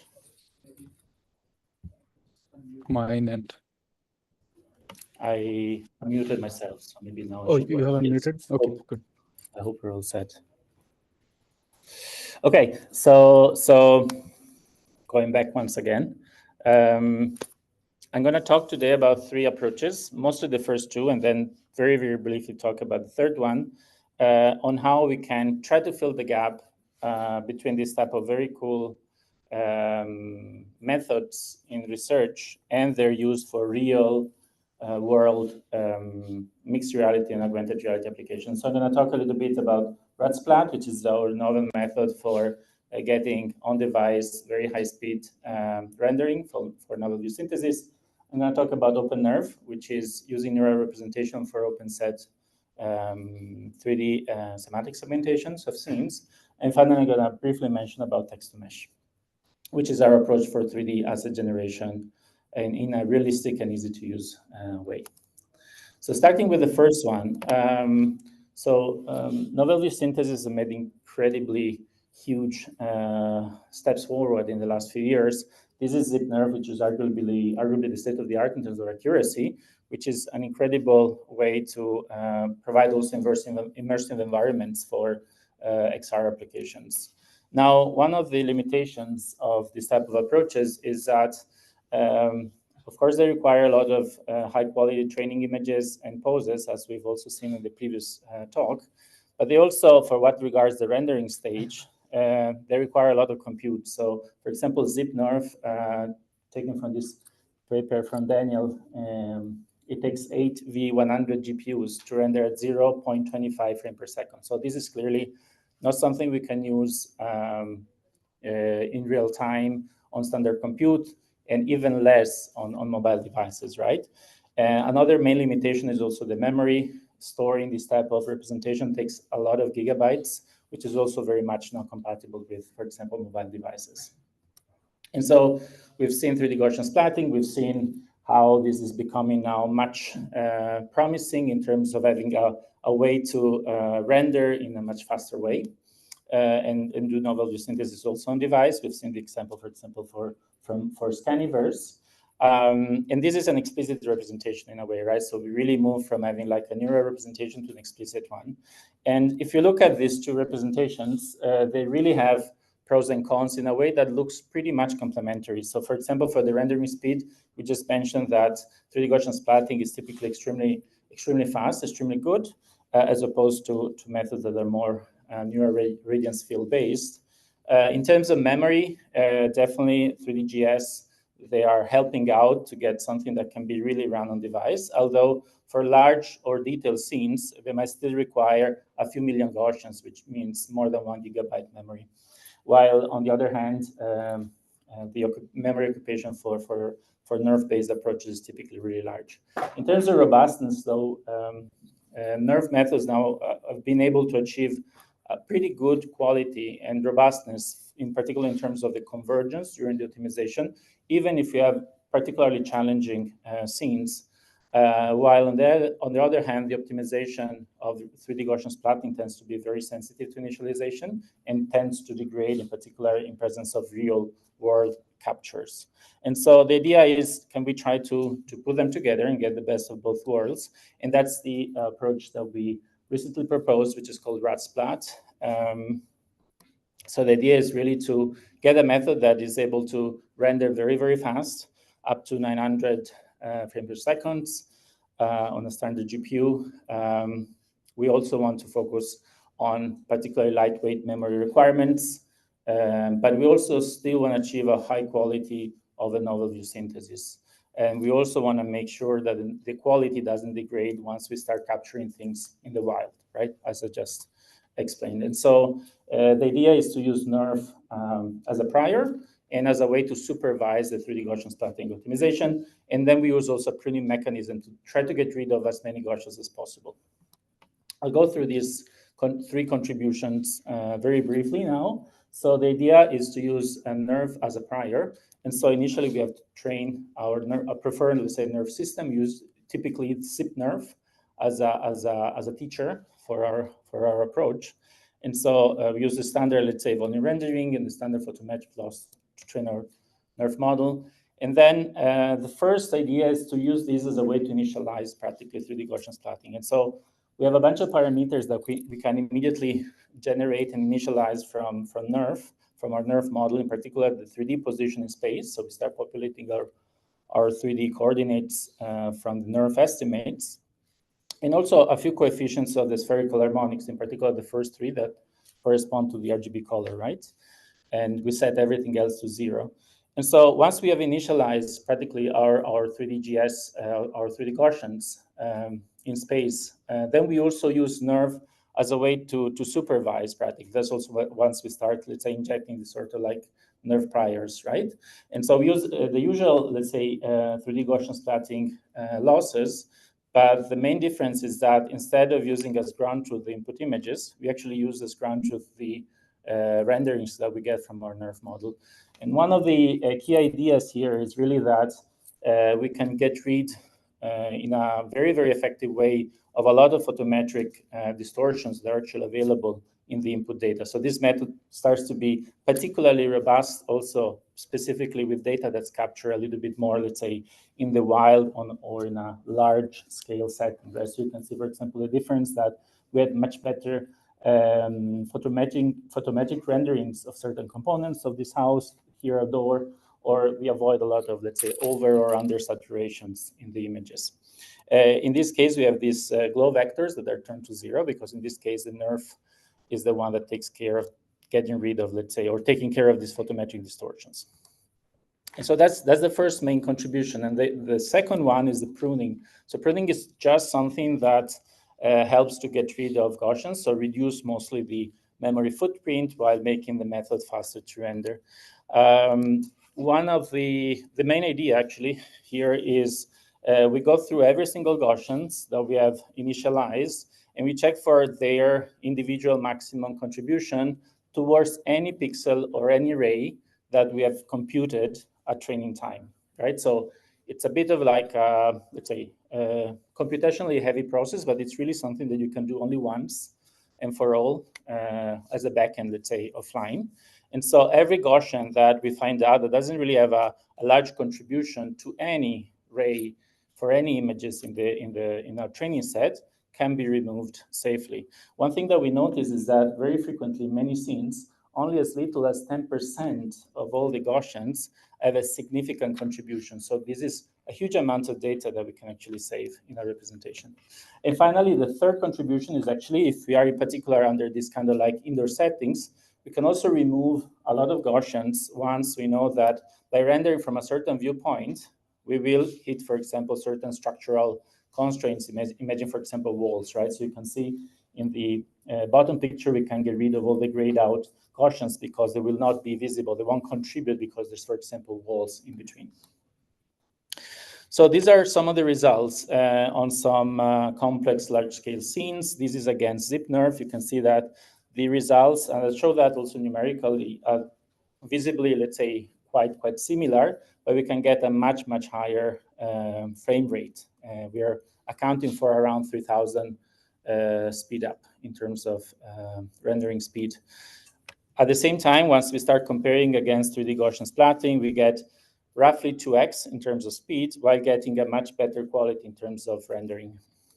Here, it's a similar type of comparison, more on outdoor scenes, where practically we can confirm the comments and results that I just made. And this is on the unbounded MIP-NeRF 360 data set. You can see also some differences in terms of looking at the small details for certain objects, how the quality of the rendering for RadSplat is much more accurate than 3D Gaussian splatting. This is a summary of the results. You can see here that, so it's clearly the better in terms of SSIM, for example, with respect to other real-time methods. It's even better sometimes, I would say it's mostly comparable to ZipNeRF by being much faster.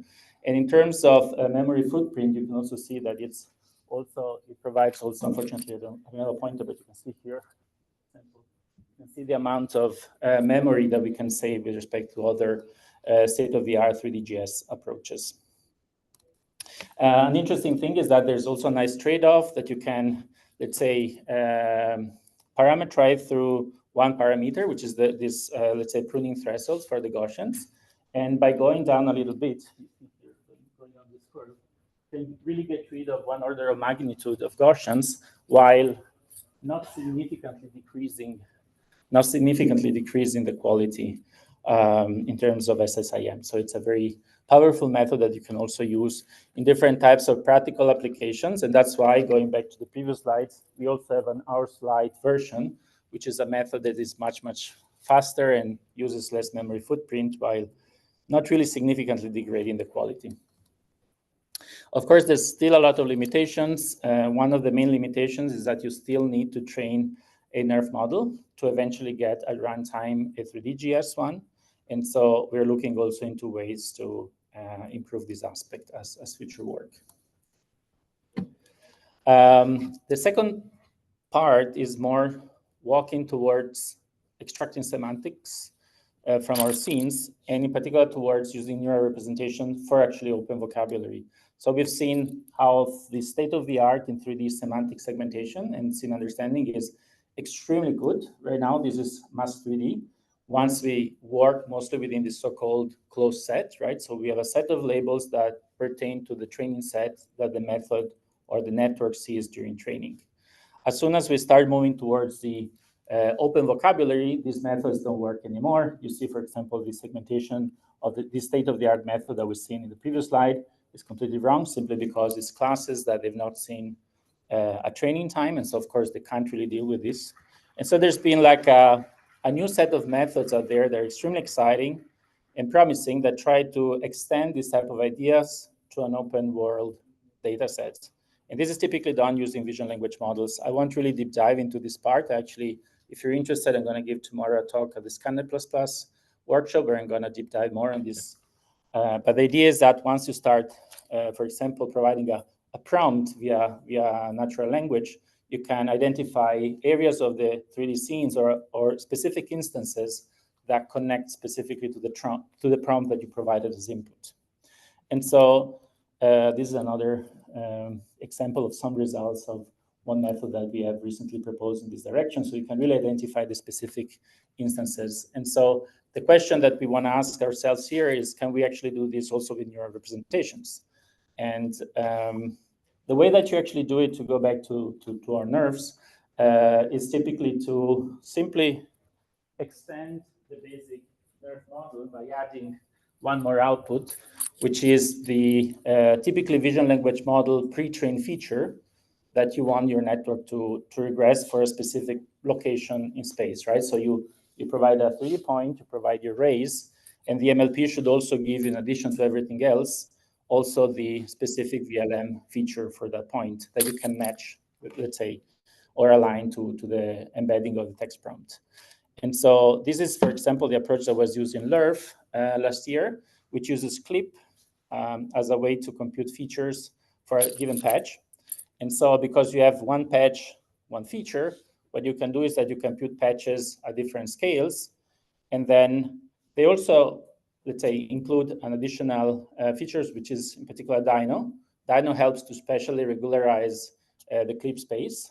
And everything is basically embedded into a multi-scale CLIP framework that assigns for a given point in space in the NeRF representation a feature that can be matched then with the prompt. One interesting thing is that if you start looking at how vision language models are now evolving, there's actually a lot of VLMs that can be used. And one of the ways to differentiate between different types of VLMs is that some of them, like CLIP, as we said now, they provide you with a single feature given a certain patch or image. But there's certain other methods, certain other VLMs that are trained to provide a feature for every pixel, like, for example, LSEG, or a feature for every single mask or region in space that can, for example, map to a semantic instance. And this is, for example, the case of OpenSeg. And we thought this could be a very promising way to actually use VLMs for this type of 3D semantic segmentation in an open set way. And so one thing we've done with this method, which is called OpenNeRF, and we just presented at iClear this year, is actually to develop a method for OpenSet neural representation-based semantic segmentation, where we compute this type of region-based or pixel-based VLM features. This simplifies greatly the framework. We don't need Dino features anymore. We don't need this multi-scale framework anymore. And we can also be much, much faster and be more precise in terms of the segmentation. The other contribution is actually that if you have a neural representation like NeRF, instead of an explicit point cloud or 3D mesh, one of the nice things is that you can start rendering for novel viewpoints. These representations are actually made for novel view synthesis, right? And so we can think about rendering novel views from areas that were, for example, not captured very well during training, during your input sequence, and that also tends to improve the results. The way that we do it is actually to collect some sort of uncertainty. The uncertainty is computed by computing our features, which in our case are OpenSec, from different viewpoints. So we start rendering different viewpoints in 3D across a certain area of our scene. And you can see that we can map this uncertainty. And so red means it's highly uncertain as opposed to blue being very, very certain. One interesting thing is that this uncertainty map, which is computed in a very simple way, as I just described, correlates very well with the error map. This is computed based on the ground truth, right? And so we can really use this as a way to render novel viewpoints around the scene and add this to our training set. This is just a simple way on how we can create for a certain region novel viewpoints from which to render. And so eventually we get a method that provides a pretty precise localization, although it's not specifically or explicitly based on instances. It provides a very good localization of areas or regions in the 3D scene that correlate with the input text prompt. In terms of numbers, we can see that we get higher precision in terms of segmentation with respect to LeRF and also OpenScene, while also being much smaller in terms of model parameters and also being much faster, because as I said before, eventually this is a much simplified framework that we can get. This is also an interesting comparison on the replica data set, where you can see the difference in terms of segmentation between LeRF, OpenScene, and OpenNeRF. And this is another scene. So you can really see the way that we can increase also the precision of the segmentation for this type of data sets. The last part, and as I said, I'm going to just give you like a TLDR. I'm going to actually deep dive on this method, which is more related to generative models tomorrow afternoon in the Generative Models for Computer Vision workshop. But I just wanted to give you like complete the picture, since we briefly mentioned about this, and talk about how to do 3D asset generation with neural representation. So in particular, our interest for this work was trying to leverage the state of the art for this type of task and try to make it, again, way more usable for real world applications. One of the things that we wanted to focus on was actually to get very easily and very directly a 3D mesh, because it's something that we can directly input to a lot of already existing 3D visualization system and 3D graphics pipeline for augmented reality and mixed reality applications. The other component was to try to make it more realistic. We have seen that Dream Fusion, because it needs to stick a lot in terms of the diffusion optimization process to the 3D underlying 3D geometry to make it consistent in terms of 3D, it tends to lose the so-called realism of the content and tends to make this type of cartoonish effect. And so that's one of the things that we wanted to leverage with TextMesh. One of the TLDRs and main contributions around this work was actually to pick the right underlying 3D representation. And so even here, we've seen a complementary aspect between neural radiance fields, where we have representations that are very suitable for novel view synthesis, but they tend to also neglect a lot the underlying 3D geometry. And on the other hand, the sign distance functions or occupancy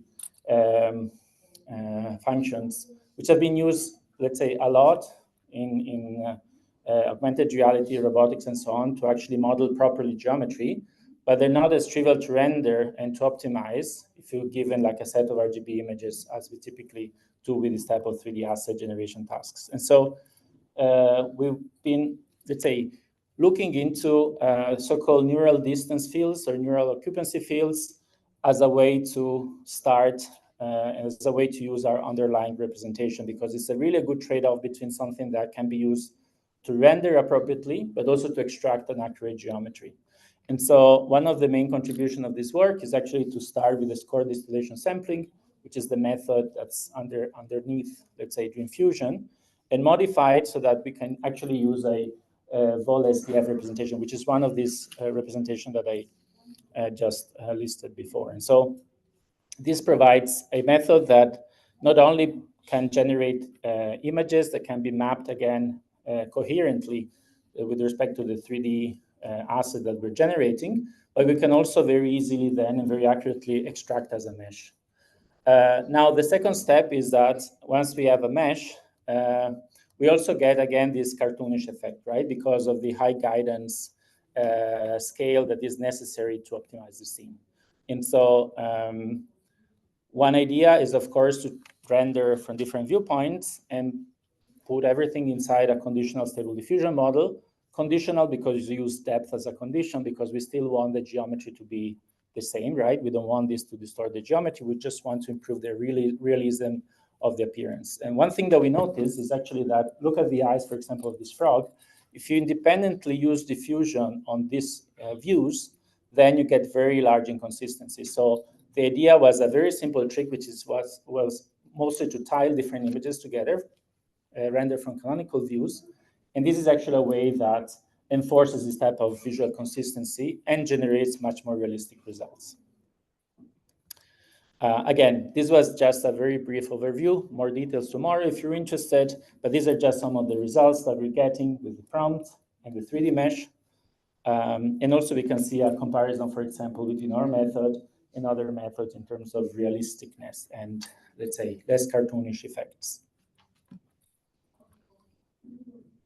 This is some of the applications. We can take directly now the output of this method, and since it's a 3D mesh, place it in our AR scenario to augment the real world.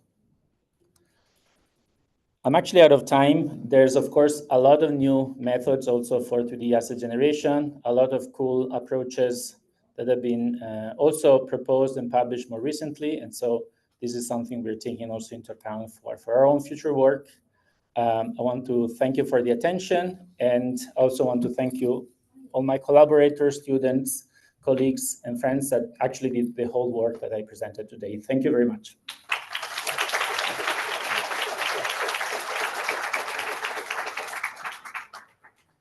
Yep, thanks for the questions. Thank you so much for very exciting. To ask if the codes are released. How did you design the normal classes in there, and what are the main challenges you obtained while using this VLM like clip in terms of really looking for in the wild vocabulary for the classes? Like, what was the main I just missed the first part of the question. How did you design how is these normal classes designed while during the test time for this OpenNeRF and OpenMaster 3D? So, Do you want to repeat the question? normal classes, you said? The novel classes. Novel classes. Okay. Classes. Yes. And So, secondly, what was the challenge you faced using VLMs like Clip? right. So let me just go back.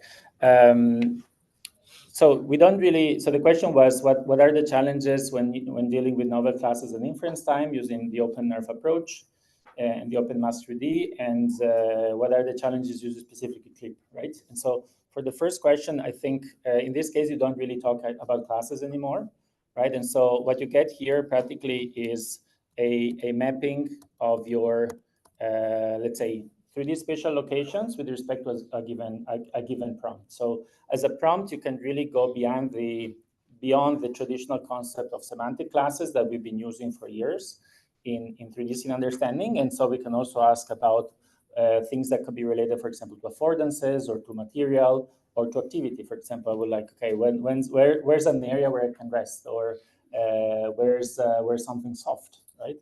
And so in this case, you have a way more, let's say, general, but also unconstrained way to probe your scene. For CLIP, actually, we don't use CLIP in OpenNerve, right? Because of what I was explaining before. Maybe I have this slide here. CLIP is really a method that requires, practically computes one single embedding, visual embedding for a given patch or image. And so once you need to translate this into a 3D scene, which is a completely different domain, right? You have this additional dimension. It becomes very tricky, and there's not really an easy one-to-one mapping. That's why, for example, methods like LERF, they need to apply this type of multi-scale scenario with the dyno regularization. In our case, the way to go was really to use this type of features that are more pixel-based, and that could provide this kind of like more precise segmentation while getting rid of the multi-scale framework needs. Thank you.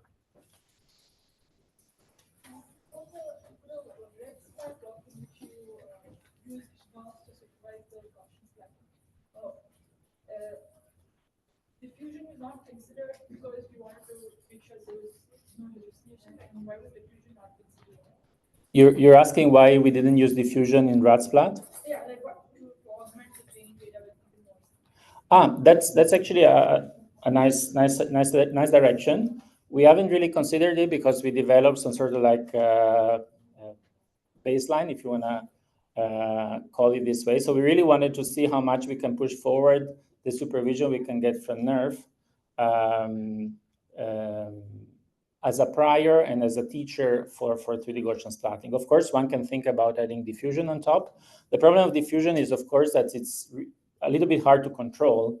And so you can always get results that might provide you like additional, let's say, accuracy for the final result, but they can also start to hallucinate things, right? And so one of the very tricky things that I think could happen if you start using diffusion during training or during this type of supervision is that then you start losing the consistency, geometric consistency across different viewpoints, right? And so if you get something that looks really nice, but once you start putting it back into 3D, it's not consistent with everything else, then that kind of breaks out the nice results that you can get at the end once you start rendering your 3D Gaussians. And so that's typically one of the limitations that they see, but it's definitely something that can be explored. Yeah.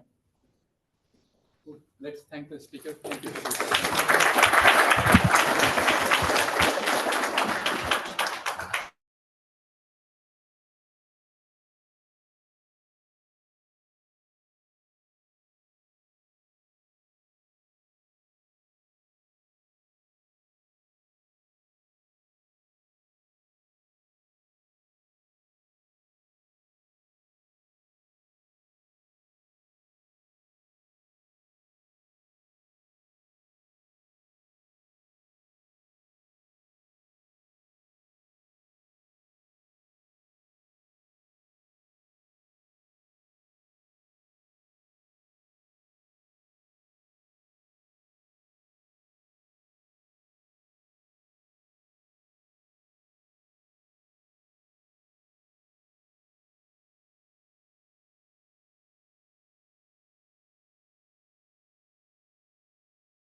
Last year, by the way, in this workshop, we had a hypothesis that we might solve mixed reality before Zoom because we had so many Zoom problems. But today it's going so well that I could be wrong. Anyway, so today our next speaker is Lei Xiao. Lei is a research scientist and manager at Reality Labs Research, where he is working on neural rendering, 3D generative AI, and computational imaging, among other things. And some of his work, like Doug gave a peek view, and it's a really interesting talk. So I would let Lei take it from here. Thanks, Rakesh. Yeah, good morning, everyone. Thanks for coming to my talk. I'm leading the DSR imaging group and the Douglas Lemmer's team at Meta Reality Labs. In today's talk, instead of jumping into the deep technical details, I would like to touch upon several problems that we have been working on in the scenario of mixed reality. And if my talk could inspire some of you to consider working on these problems together, then I think I will have achieved my goal for this talk.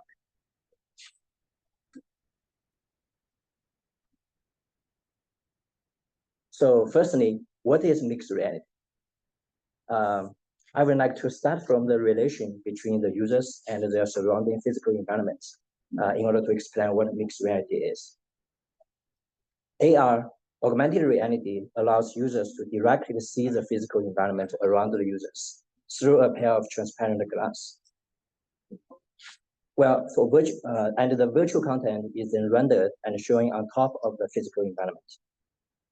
For virtual reality, in contrast, VR relies on block light displays showing a fully immersive virtual world, where the physical world is totally blocked out. So in that way, the users are totally isolated from their surrounding environment. Mixed reality has the same display architecture as VR. However, it aims to solve the isolation problem. To solve that, it adds outward-facing cameras, as known as pass-through cameras, to the front surface of the headsets. It captures the physical environment in real time, and then it blends the digitized physical environment with the virtual content. So that's our definition of MR, fully immersive blending of digital elements from both the virtual and the physical worlds. And this definition actually brings up the very first and very important problem to solve for MR, which you have heard earlier today from Doc's talk. That is the viewing problem, also called pass-through problem. You may wonder why that's the problem. You have the camera, you are able to capture what's going on in real time, and you should be able to feed that input to the display and view it. As Doc explained, because of the cameras and the eyes, they can't collocate physically. It's impossible to collocate them. So we need an algorithm to fix the problem. We need the pass-through algorithm to reproject the camera images to the eye viewpoint in order to reproduce what the users would have seen if there were no any display blocking their eyesight. So that's the problem of the pass-through. To give you a visual example, take the synthetic scene as an example. We show the images taken at the pass-through camera, and then I'm going to tackle with the image that you should have seen without a display blocking eyesight at the eye location. Again, this is the camera view, and this is the target eye view. Clearly, it's the viewpoint change between the cameras and the eyes makes pass-through the view synthesis problem. Importantly, it needs to run in real time. That's because the users can move when they wear the VR headset. Actually, they always move. And the physical environment typically includes dynamic objects, such as our hands. When we wear our MR headsets, we usually tend to interact with the environment. So the hand-object interaction also makes the scene dynamic. So you have to consider that. Despite phenomenal advances in novel view synthesis in the past several years, we find very few works can be directly applied to the pass-through problem. So for example, recent work typically focus on finding scene representations that enable high-quality novel view rendering. Seminal work includes multi-plane images, neural radiance views, 3D Gaussian spreads, and so on. They may allow real-time rendering of novel views. However, their reconstruction steps still remain offline. And that's a problem that makes them inapplicable for pass-through. And we need to solve that. So that motivated us to work on the Neural pass-through project back in 2021, where we decided to take a stereo pair of depth map as a lightweight representation of the 3D scenes. And then we use image-based reprojection for novel view rendering. And we further decouple the pass-through problem into two subproblems. One is depth. How do you solve depth estimation in real time and high quality, high resolution? And another thing is the disaccretion, which I will explain at the next slides. So when we compare the camera image and the eye view image, all pixels get moved according to where they are in the 3D space. For the 3D objects that is close to the headset, to the users, then the relocation is requires more, and for the objects in the further away, then the relocation is less. Therefore, in order to relocate all those pixels accurately, we need high quality per pixel depth map. And in addition, I'm going to go again, for regions that were not captured at the camera view, some of them could appear in the eye view, and we call it disocclusion regions. And in order to get the visual quality that you would feel comfortable when you wear the pass-through headset, we need to fill in those regions. So that defines the problem, depth and disocclusion. As structure, we built a headset prototype for studying the problems. Our prototype contains a pair of color cameras and also depth sensors at its front surface. The depth sensor that we are using is an indirect camouflage sensor, so it can create dense depth map. We thought the depth sensor could let us avoid the real-time depth estimation challenge to some extent at least. However, for our pass-through scenarios, we find that the time of flight depth contains significant artifacts at the object boundaries, as well as cast shadows in near field due to the use of active illumination. And in pass-through, near field is actually the most important region that you want to make it well. So that's really give us a headache when we try to use the time of flight depth for reprojection. Instead, unlikely, we find that recent breakthrough in stereo depth estimation, such as Raffler stereo at that time, it can produce much better depths in general, especially at the boundaries and the fine regions. But of course, the price to pay is the computational cost. Usually those stereo depth estimation method is expensive, but we managed to optimize the algorithm for real-time performance on GPU for our research prototype. Here is a brief overview of our reconstruction algorithm. The method runs at 32 milliseconds per frame at 720p resolution on a desktop GPU, enable real-time pass-through. Of course, there is much room to improve the runtime performance and resolution, but that's what we get at that time. So at a high level, we estimate each eye view by blending both input views with a depth-based reprojection approach. Specifically, given a rectified stereo input images, we rectify because that reduces the depth searching problem from 2D to 1D, so accelerates the overall process time. So given this rectified stereo pairs, we estimate the depth map at the full-size resolution at each input view by Raffler stereo or any other high-quality stereo depth method. Although the estimated depth map visually aligns very well with the corresponding color image, if they were directly used to pass through view reprojection, we find there will be significant flying pixels occurring at the distributed regions, mostly due to depth ambiguity. So to solve the problem, we sharpen the depth and the color together along the depth continuities. Basically, we set the values of the edge pixels to be the nearest neighbor non-edge pixels. And when we reproject all the pixels from both input views to each target eye view by a forward splitting method.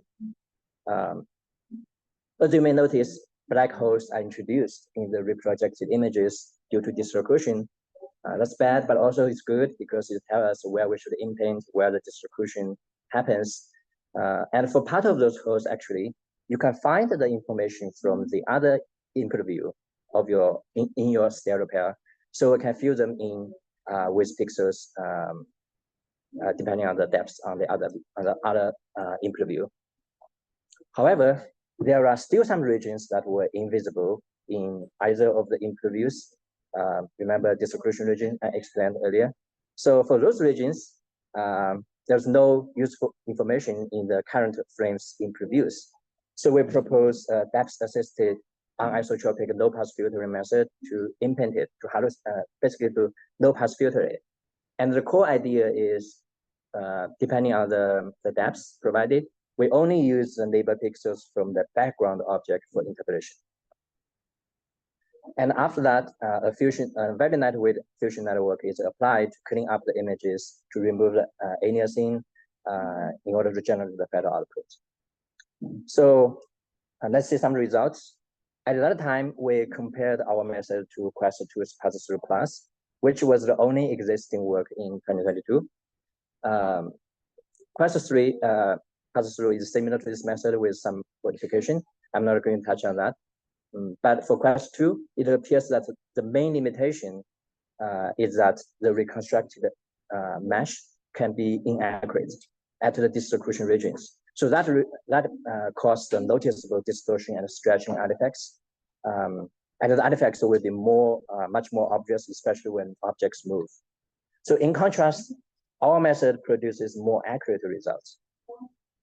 However, as you notice, Quest 2 does have better temporal consistency, benefiting from its temporal point cloud filtering strategy, and also because they use a very low resolution mesh. And our method contains more temporal flickering because the method processes each frame individually, and we have follow-up work to fix that problem. So here are more examples when the users use their hand to interact with the environments. So I think at that time, it was the first time we see that the users were able to view their hands, to check their phones, to write and read, and social with the people around, and so on. At that time, we were encouraged by the results. However, clearly they are far away from being satisfying. That's not the type of pass-through we want. The users will want to put on their head and wear them for a long time. And as follow-up steps, we should improve a number of things. For example, one thing is temporal consistency of the result. So this temporal flickering is really distracting the users from viewing the environment. And also, we need to keep improving the depth and the impending quality resolution. As the display resolution of the VR and MR headset increase, so the camera resolution, the reconstruction resolution needs to catch up. Those are long-term problem. And lastly, we need to keep improving the runtime efficiency. So in this SIGGRAPH paper, we were able to achieve 30 Hz, but for the MR that Doug said, for the MR that you want to use to pass the visual tuning test, you need to achieve much higher frame rate, like a 90 Hz, for example. So these are all open problems that we need to solve. Specifically, to address the temporal consistency problem, we need temporally consistent depth estimation, right? And it needs to run in real time. And additionally, it needs to run in an online manner, because for pass-through, the algorithm has only access to the current and the past frame information. It doesn't have the future frames. So you cannot do the typical interpolation that you would use for example, for normal video depth estimation. Furthermore, it needs to work for dynamic scenes, because that's what we are dealing with inside pass-through.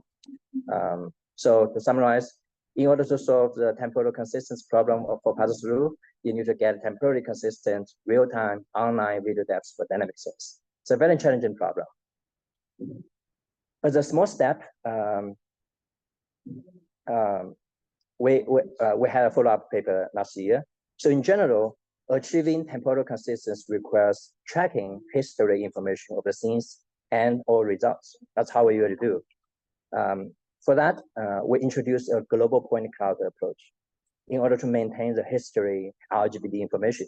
So specifically at each frame, we take the baseline depth input from per frame stereo or molecular or multi-view depth estimation as input, and then we try to fuse it with the depths rendered from the global point cloud for the final output. And the fusion part includes the temporal fusion and the spatial fusion. The details will be in the paper, but what it does is the fusion try to reuse the information from the global point cloud and also try to update it with the new capture that you get from the counter frame depth estimation.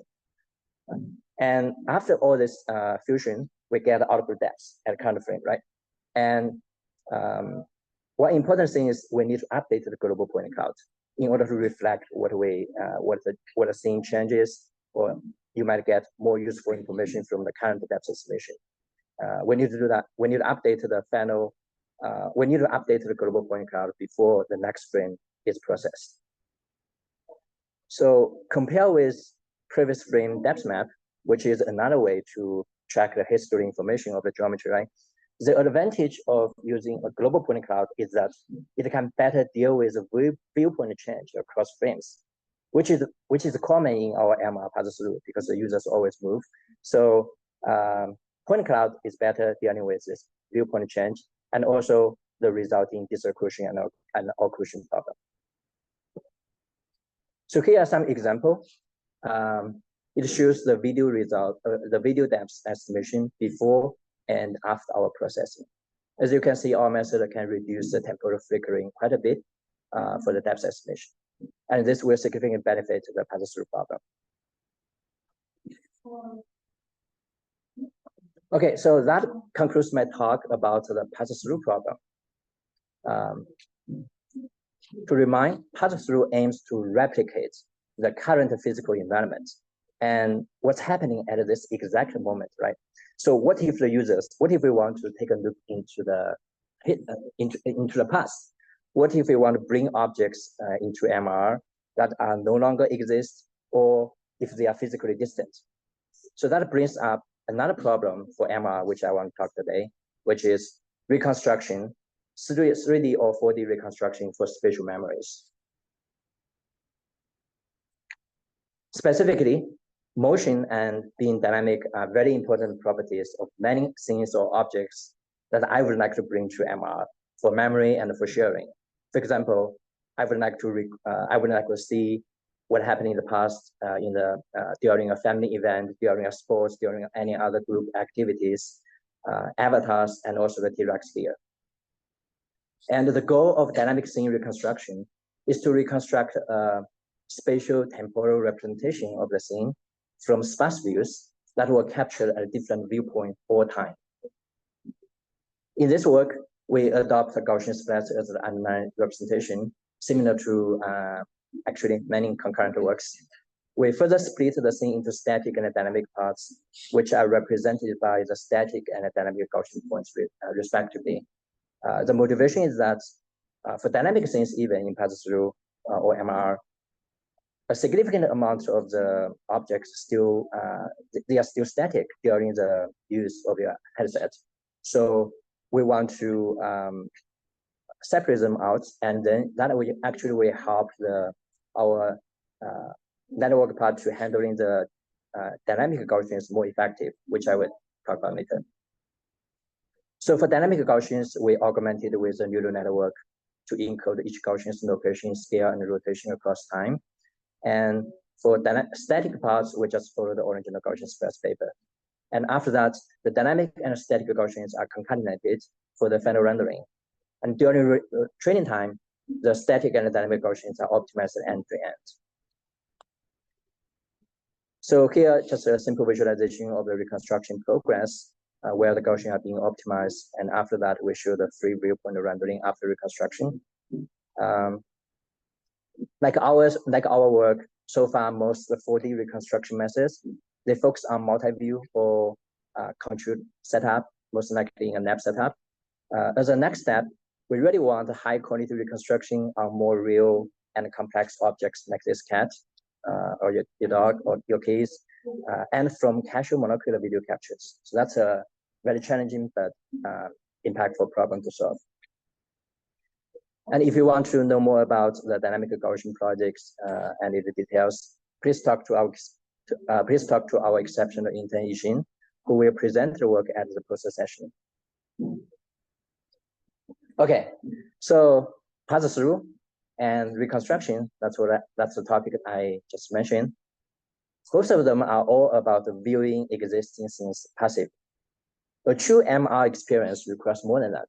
So instead of passively viewing the environment, the users may want to recreate the environment. One typical example is sterilization.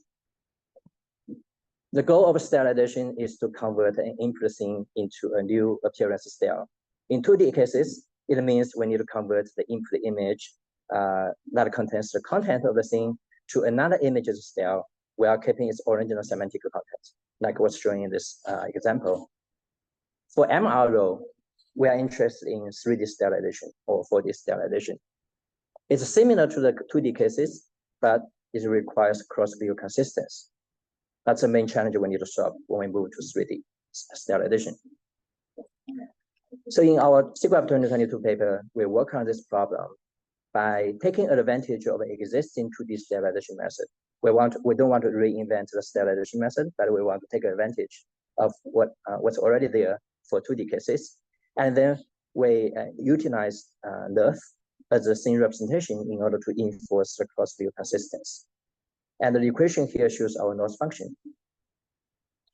We run into one problem though. We find that the content and the style loss are much better captured at the full-size images rather than small patches. However, if we compute the loss function at the full-size images, the optimization easily runs out of memory. So to reduce that problem, we split the sterilization loss and the NeRF loss and optimize them in an alternative way.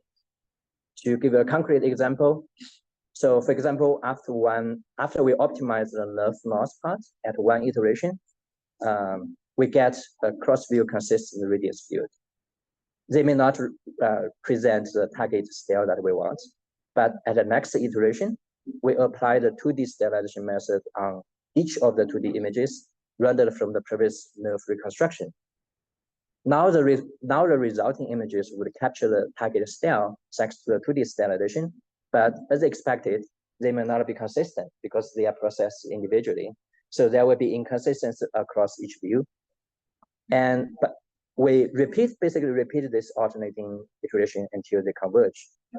And it usually converge within like less than 10 iterations. Eventually, we will get a consistent radiance field representing the target style. So here shows an example rendered at the beginning of our optimization versus when it's converged for a sketch style. At the first iteration, the scene is able to capture the sketch style thanks to the 2D sterilization, but the rendering is super inconsistent across view. And after converge, the scene is sterilized well, but also maintains the consistency across views. Here are more results, including both static and dynamic scenes, such as Avatar. Since our publication in 2022, we continue pushing forward this work internally. And we mainly focus on two directions. One is about the format of the input style. Previously, our method required an image with a reference style as input, which really limits the style to existing reference. And it's not always convenient for users to find the proper reference image. So we upgraded the method to take the text description as input. We ask the users to describe the style that they want. For example, given this office room, the user wants a horrifying doom style, and we get this result. The video shows a real-time rendering of a stylized scene. And given another prompt for a Japanese art style, we get a different result. So that's one direction we took. Another progress we made from the previous SNP paper is reducing the process time from 1 or 2 days to only 10 minutes. This is mostly done by adopting 3D Gaussian as a scene representation and some other minor revisions to the method. We hope to continue improving this method so that one day we can do instant sterilization on headsets in the near future.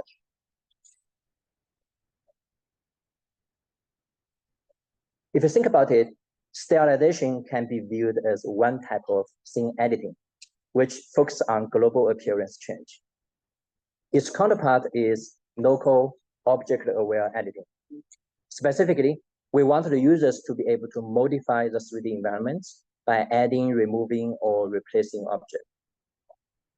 Here shows an original 3D scene reconstructed from multi-view images with a statue in the park. Now, I want to replace the statue with a Pokemon character, for example. So given this input text prompt like Bulbasaur sitting on a white plains in a park, our diffusion model-based method generates this. So without any explicit lighting or geometry estimation, the method can produce photorealistic results with highlights, shadows, and seamless blending with the neighbor regions. You will see some artifacts floating in the around the new object, but I think that we are working to improve that. When I demo this work to people, a popular feedback is they want to see more realistic objects rather than Pokemon character into the scene. And when I talk with my manager, Doug, who we just listened to, he wants pirates. He's a fan of pirates. So here we go with a corgi wearing a pirate hat. And it's quite fun to play with the method and the results are enjoyable. However, the problem is the current method runs offline. For mixed reality, a challenging but very impactful task is to accelerate the solution or even develop a different method so that it can support interactive editing on headset. That's our goal for the next few years. If you want to know more details and comparisons to previous work in this project, please refer to our project website. And the leading author, Tu, who is sitting at the back of the room, feel free to talk with her. So the work I just described aims to change the original objects to totally new ones. However, the users wouldn't have firm control on the new object's geometry or appearance, right? What if the users want to transfer the texture, but maintain the new object's geometry, and vice versa? We develop a method for that. Given a set of multi-view images of a reference object where we want to extract or learn the texture from, the method transfers the texture from the reference images to the new object fully automatically. And here shows more example when the input styles and also the target shapes change. The method can learn the texture from the input images and apply to the new objects meaningfully, even when the target style might be different than the input object. And we find the method can work reasonably well, even when the input and the target objects have quite different categories. Example. I'm not going to touch on the technical details. So if you think the work is useful or interesting, please find our intern Yu Ying, who will present the work on Wednesday. To conclude my talk today, I have briefly described a few representative projects that we worked on for mixed reality, including real-time pass-through, dynamic reconstruction, global stylization, and local editing. Due to time constraint, I didn't dive into the technical details, but I believe there is a significant potential for improving all these methods and or even finding better solutions. Another important topic that I didn't cover, but we also worked on, is graphic rendering. VR and MR requires rendering photorealistic content at a very high resolution, at very high frame rate, so advanced rendering techniques are highly demanded, such as supersampling, gaze contingent rendering, and so on. I'm happy to discuss all this further offline if you are interested. With that, I would like to conclude my talk, and I'd like to thank you very much for your attention.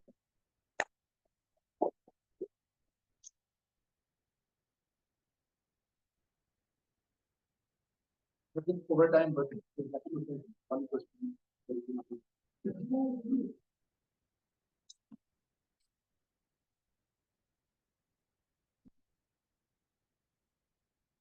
There is none. I'll ask one. So given like this trajectory of research that you've been doing the last few years, how do you see the cost of making these things run like in the next 2 to 3 years? What is possible in the next 2 to 3 years? I think, as Doug mentioned earlier, we are a small research team. So given the resources we have, we typically focus on each specific access and try to optimize to find what's the potential, what's the experience that you could get. And if we gain a lot of interest, enough interest, then we will typically work with product team or your team to really find the more realistic solutions, more practical solutions. But I feel encouraging because the compute budget, the compute power is increasing, and once we create nice content, I think the users might be okay to pay more to make that happen. For example, if we have a nice stylization or editing method or feature that can only run on teaser desktop, teaser headset, then at least personally, I will try to experience it first. And this is the kind, I would say this is more like a iterative work. So we get experience, we get feedback, we keep improving method, we learn, and then try to adapt. So, yeah. Let's thank our speakers.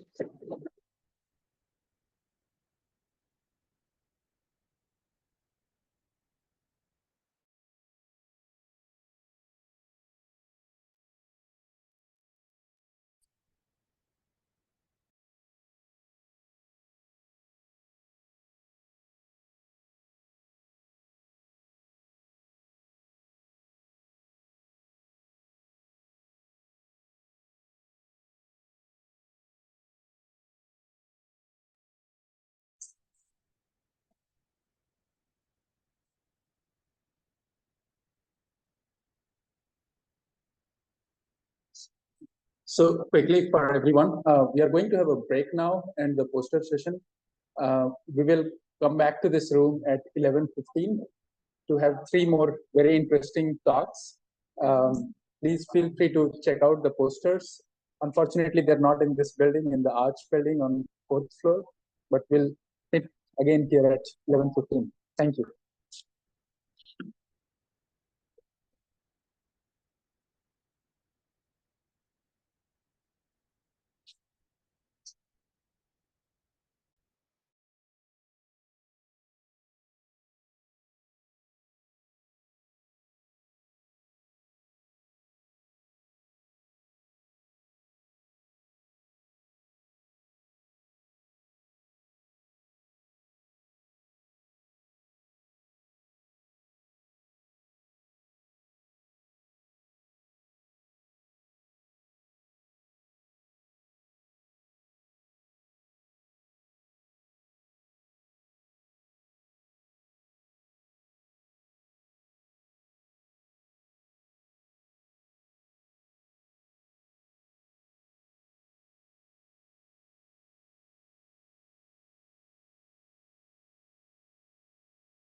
guess, for all these things, like creativity starts like just reframing the campus.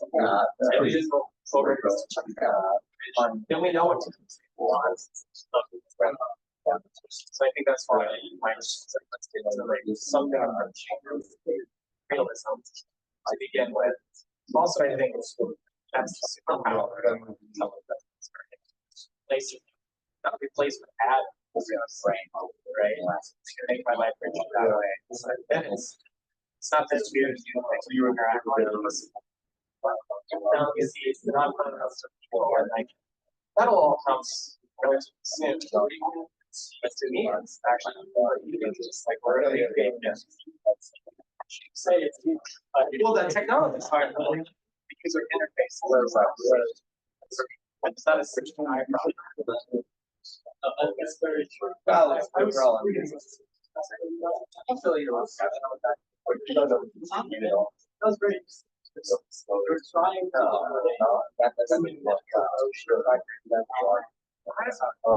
yeah, I'm not a fan of these personal. They're speedy. That's what they use. I remember visiting guys. This is a I saw one of the military one. I think we are going to get started.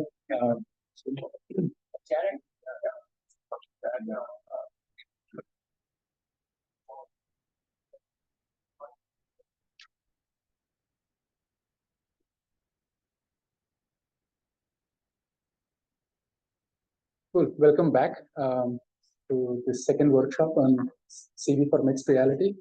Our next speaker is Natalia Neverova. Natalia is a research lead at GenAI org at Meta.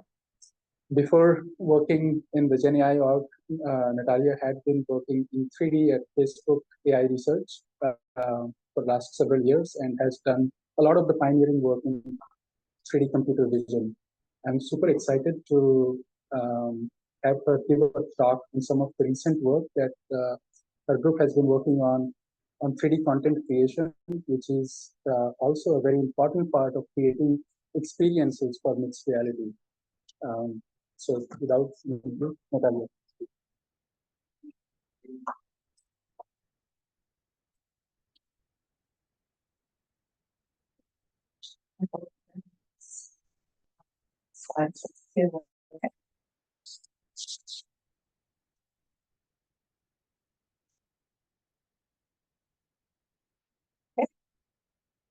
So today I'm going to talk about quantification with AI systems. I hope I don't need to convince this audience that the critical part and critical component of making MR happen. Because we know that if we are serious about making the metaverse vision a reality across virtual reality, across mixed reality platforms, we really need to find fast, efficient, high quality ways to create 3D content, immersive 3D content scale. We really need to make sure that we have those tools that can be used by both the professional 3D artists, game developers, but also just casual users that come to Metaverse and want to create personalized experiences around. And one of the key differences with other parts of visual generative AI today is that in images and videos, what you care about is basically generating things which look good and sort of correspond to your initial impact. But in 3D, there are much more specifics for the domain applications, and there are much more dimensions to consider for developing their new models. But at least today, we can start thinking about what is actually required. So today, I'm going to talk about something which we call Meta 3D Gen. It's the beginning of our internal solution to generative AI. And I want to start this with thinking a little bit about what actually the criteria for success are, like what properties those models would need to have. So of course, as always, we care about creating the content with correct geometries, good level of detail. Of course, we care about quality of textures. That something should be pretty and realistic or cartoonish or whatever style we care about. Of course, it should respond well to your intent. It can be expressed with textual prompts as images and videos. But if you think about professional applications, can also be some concept art or images or maybe the sketches. So all those are kind of guidance that we need to consider. Then we also need to think about creating these materials, right? Because once you create the content, you need to insert it in virtual worlds or in mixed reality worlds where you would want to blend it with actual physical reality. So you would need to make sure that your asset responds correctly to the environmental lighting conditions. Compositionality. So once you generate something, you need to be aware of its part, you know, when it moves something, adds something. It's also very critical for animation. Then of course things like optimized mesh topology, topology. It's something that professional 3D artists and creators really care about, because it makes that, if you have that, it makes it means that they can edit those assets. They are much easier to animate this way, and also it affects how efficiently those assets can be rendered on device, where again in the other cinematics. Then there are things like auto rigging. So if you generate characters, of course you want to be able to animate them, and you also want to actually generate animations for those characters. Right, and ideally, we would like to create AI systems which would be able to drive all that process holistically end to end, just in text or prompt. But realistically, there are just so many degrees of complexity in this process that starting maybe just doing that step by step. Oh, I'm so sorry. So better. I'm so sorry. Yeah, so at least developing solutions for any of those steps would already help the artists to speed up their modeling workflows, because all these steps are very time consuming. It takes months and months to develop even simple for the games or the artists. Okay, so of course it's gonna take time before we solve all of this. So today we are still mostly focusing on high quality shapes, textures, fidelity, and starting to think about things like PBR materials and also some topologies, right? And I expect that we'll be focusing progressively on more and more of those components. All right, so what is Meta 3D Gen? This is something that we haven't talked about before. We haven't really announced it publicly, so this is something that we should reach out for later this week. But spoiler alert, this is a set of capabilities that we developed at Meta for 3D content creation. And the mission statement here says forward, meaning that we don't necessarily care about professional, very slow solutions which will take hours or multiple minutes, but we approach it in the same way as we do for text-limited video models, meaning that should be a democratized solution from the get-go and take no more than, say, a minute to do the task. All right. So the key two capabilities I'm going to be talking about today is, first of all, text-to-video generation. This is something that we call asset gen. It's the first component of the whole system. And the second component is focused specifically on AI texturing out existing shapes, also given text. And this is something we call texture. And again, Meta 3D Gen is a system basically combining those components. It's not a single method, it's not a single paper, so don't think about it this way, but it's more modular composition of different capabilities that we're combining. Okay, so how it works, right? So first of all, we'll always start with XCOM, for example, Rex wearing wool sweater.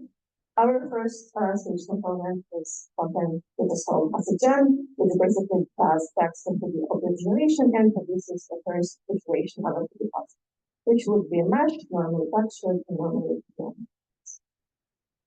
Then we can do on top of it is apply another model, which again we call texture gen, which would be focusing specifically on defining orderly new texture for this task. And the output of this step is high quality textures, because we have powerful model which is focusing specifically on this narrower task and does it really well. And of course you can apply it in different ways. You can take the shape and just regenerate texture with the same prompt and get something better looking. If you replace the prompt, as long as still more or less aligns with the shape, you can get different appearances for the same asset. And the nice quality property here is that you can do that for any kind of asset, doesn't matter if it's curated or artist created. as long as you have the mesh, as long as you can get some form of event, eventual mesh, that's excellent. Okay. And this is pretty much how our results look like today. So this is just the subset of diffusion prompts that we used to create some of the assets. So as you can see, they have kind of shapes, kind of structures, materials, and you can really think about diversity and generating pretty complex compositions. All right, so in the rest of the talk, I'm going to do a bit of a deeper dive in each of those components. So we'll start with stage 1 with the toxicity and then talk more about that. Stage 1. Yeah, so that's, okay. So as I said, the stage 1 model is pretty much a self-sufficient component. So it's not necessarily meant to be used always in stage 2. It's a full model which generates both meshes but also textures and PBR materials in under 30 seconds in non-synchronized. And just a reminder, again, what I mean by materials. So as you know, in many CPR toxicity methods, you basically just generate textures which have baked lightning heads. It looks nice, but it's not something visible in real applications. What you really need to do is to generate 2 different plates which correspond to the definition which could contribute to the implementation of the ideals with this using CPR exhibitors in fictional vendors. So we need to generate albedo, roughness, and metalness for utility things as we call them, and then pass them to the shader and generate the final results under that. Right, so this is the final render result, and these are 3 different materials, or 3 different things that we actually want to do. Okay. And then what we can do with that is basically we'll discuss it in any lighting condition, and you can see that it blends nicely together with the environment. It's again sort of critical for marketing. So how do we actually implement that? So the base architecture for Oxygen is not so different from many CPR solutions for fast toxicity evaluation. So it also has 2 components which will work together to solve the problem. The first one is a big diffusion model, which starts with diffusion condition on text prompt and generates multi-view grid corresponding to the object that we want to create. And then there's a standard interlogical construction model, which creates those multiple views and generates the final test. Right, so this is a pretty typical pipeline which is used in many other methods, but of course implementation details matter. And what's important to keep in mind here is that there's always this trade-off between the 2 components, right? So you may have really, really good image generation qualities of generator, which will be generating multiple views to be perfectly consistent, and then it's pretty easy to reconstruct it without that much learning. Or you can generate something approximate. There was some inconsistencies between views, but then you would need to have really powerful have a model to sort of compensate for that construction, right? So the more work you do in one part, the less work you do in the other. So for the stage 1 of this particular implementation, we fine-tune our internal text-to-image model, which is called Penny. There's some version of it. It's actually quite powerful text-to-image model, and then fine-tune it on internal collection of 3D assets rendered from multiple views. And then the reconstructor takes those multiple views and generates a 3D representation. I'm not going to go into details, but you can think about these different representations there. We know that the positive rules work well, but also there are number of problems. It's really slow, so it's really important to implement that in an efficient way. And one important step here was actually to use fine distance fields to create clean meshes, because that representation allows you to affect the surface very nicely and get nicely drawn into lots of details. And of course, the different loss terms are easier to make it work, but the main idea here is that you supervise it with projections into the space using ground controllers from the data used. But this is pretty typical. There's no PBR materials involved. This is just partially used. And the question now is how we can actually use pipeline for learning materials as well. And you can think about doing that in different ways. Right, so the goal here is at the end we should have this final result, which would be result of rendering of both video but also material maps. So how could we generate that, right? We could keep the first component fixed and just generate views at the multi-view step, but then use the constructor to actually generate those component fixes. And that could potentially work, but the problem is that we're putting too much responsibility on the constructor part, and that's just really, really hard to do. If parallel reconstruction, you will need to have really powerful models that you control it. On the other side of the spectrum, we could just look the other way around and make the text to image predictor generate not just multi-view images, but also multi-view material maps. So for our video for those roughness, we did try that, but the problem here is that the domain shape is so large. So it's really hard for the text to image generator to learn to generate material maps because they just don't really look like anything. Reminding us of images. So it's really hard to disentangling these lectures, but also like grayish maps with weird unsemantic parts for the different variations of materials. So what actually we found work really well in practice is somewhere middle ground for us. And the key here is to use a text imaging reader to generate those grids for both shaded multi-views, but also for a video. So this still works well because there isn't that much connection, but also it results in the view of the constructor because given those two kinds of predictions, you can actually solve for material maps and derive also roughness and velocity by using some standard reference model. And yeah, this how it looks pretty nicely. And then what it remains to do here is to get this approved video representation, perform some texture sampling to actually get those texture maps, extract mesh itself from the SDF representation using function particular algorithm and create the maps and samples. And then once we complete all these steps, we arrive to the point where we have this asset, which is somewhat vision friendly.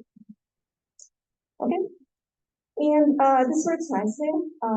One maybe obvious downside of that is we know that the multi-view network produces really nice, really sharp generations, but when you look at the result of the video generation at the end, it's not as sharp. So sometimes it still gets blurred in the process of the construction and sampling of So it would be helpful for it to reconstruct some part of that information which gets lost during the seconds.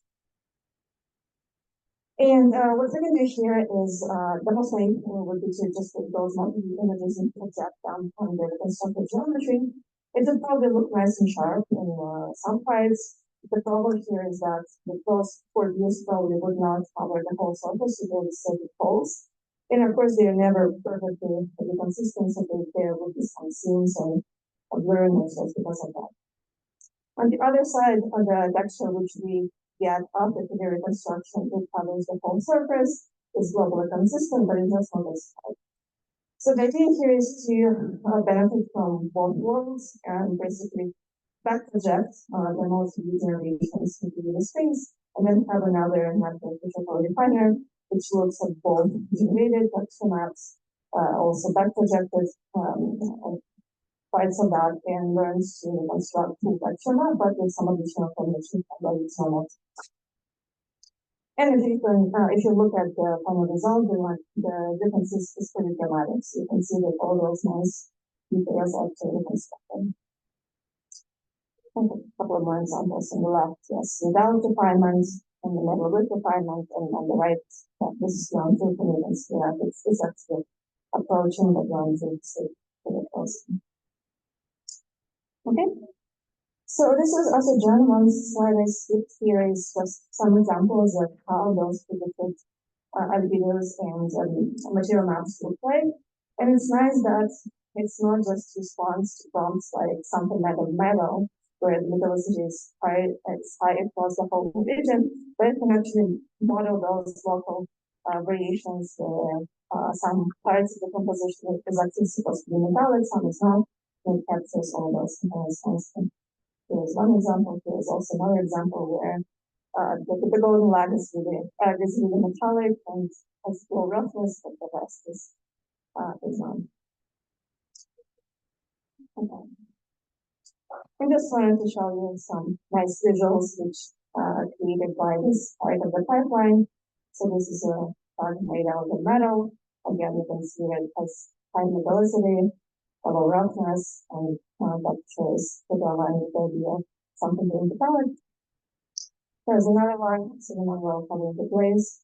Again, so like really nice variations in roughness, so it's really shining in the sun. This is one for just for fun. So that's again just generation of exposure from futuristic marine robots. We don't generate any animations, we don't already, this is external and apply cost generations, but I like to see that because it shows again local variations in velocity. So for example, this voice treatment is really shiny and the rest is not really fancy. Okay, and yeah, so you can go through and generate lots of different interesting things. It responds to the prompts very nicely. So these are just random prompts you can try for class llama in different styles. There's a metallic llama, there's a shell llama, and you can see that it generates nice textures, nice materials, and nice shapes. So like all along to the concept of really interesting. Okay. That's okay. Well, let's move to the second part of the talk, which is stage 2, not stage 1, as the slide says.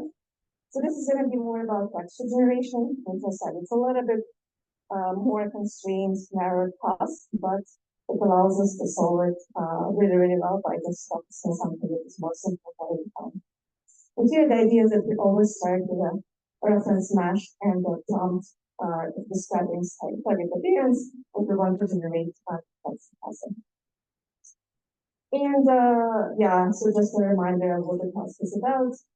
So the output would look something like this, right? So on the right, I don't know how familiar you are with the idea, but this is basically texture maps as to the artist to represent them. So it's not just colors mapped on the surface of the 3D assets, but it's actually two-dimensional space where different parts of the object are mapped with different islands corresponding to this 3D plane. And then the task of texture generation would actually mean creating those two-dimensional outputs for different appearances. And this is nice because we, as a community, are getting really, really good at solving generative tasks in 2D space. So obviously we can use text to imaging makers for that in some form after some fine-tuning. But at the same time, you can see that there's quite a bit of domain shift between just images and text. So it means that there should be still some non-trivial. Okay, and just as further alert, this is how results look like. So this is an artist created mesh. It's pre-animated, it's not done by us, but then it shows you how it can be used in applications. So given different prompts, you can generate textures and map them on this asset, and it looks very clean, nice, realistic, and matching the font pretty well.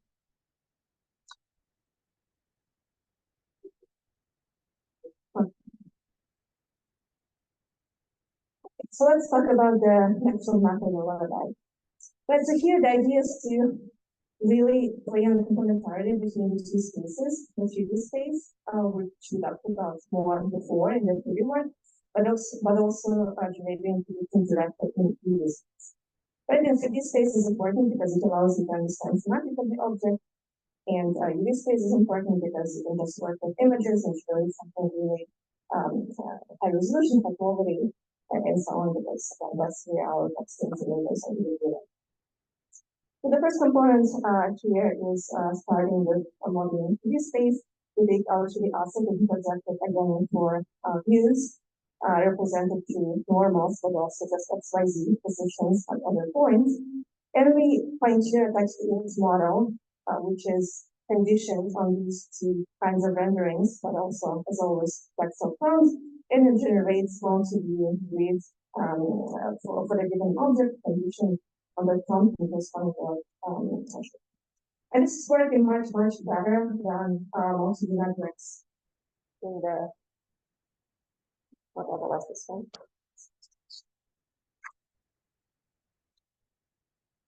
No.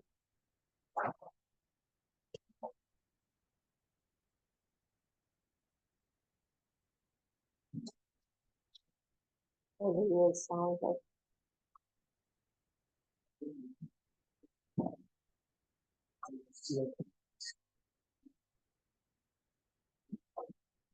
Okay.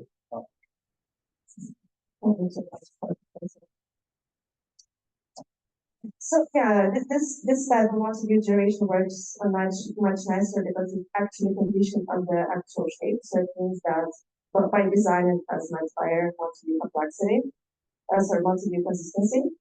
And then once we have that, we can move to the space and image generation there. So we take those multi-view generated textures, project it back on the surface of the 3D model which we have. And not only in the surface, but by it, we can put them back onto the UV map space. And then we also use those swaying normals and positions, but rendered in UV space right now, and pass them to the second network, which is UV space, and is the final complete texture. And of course, when you start with these representative views, sometimes will not be visible because it's for views only not now. So the second part of the model will also include those parts of the UV space which are not observed in the views. Here in the end, you can generate really nice textures which are also globally consistent, but practically will cover the whole surface floor. Okay. So again, the key points here is that it's very important to condition those models on those particular types of shape representation in form of normals and position maps. And by doing that, keep forward way instead of multi-view optimization. First, we can create a model which is fast, simple time is less than 20 seconds, but also doesn't have those typical effects like Janus effects in multiple places and multiple eyes just because we do the whole right. And again, one example is the output of this data pipeline. So the shape was generated by Osager, which we talked about before, but the texture is regenerated by text on top of that. And here again, to the generations on the left that was our part before. On the right, that's a different part of the second stage. So you can see it adds nice details like fur and it's much more definition because of some. Okay, and you can have lots of fun with the styling those also. So if you're starting a raccoon, and then it comes, you can convert it to different animals, or you can just go crazy with different kind of styles. It also works very nicely. Or yeah, you can think about different objects and semantic analysis style manipulations. Right, and then again, we can have even more fun and just that simple scenes given particular thing.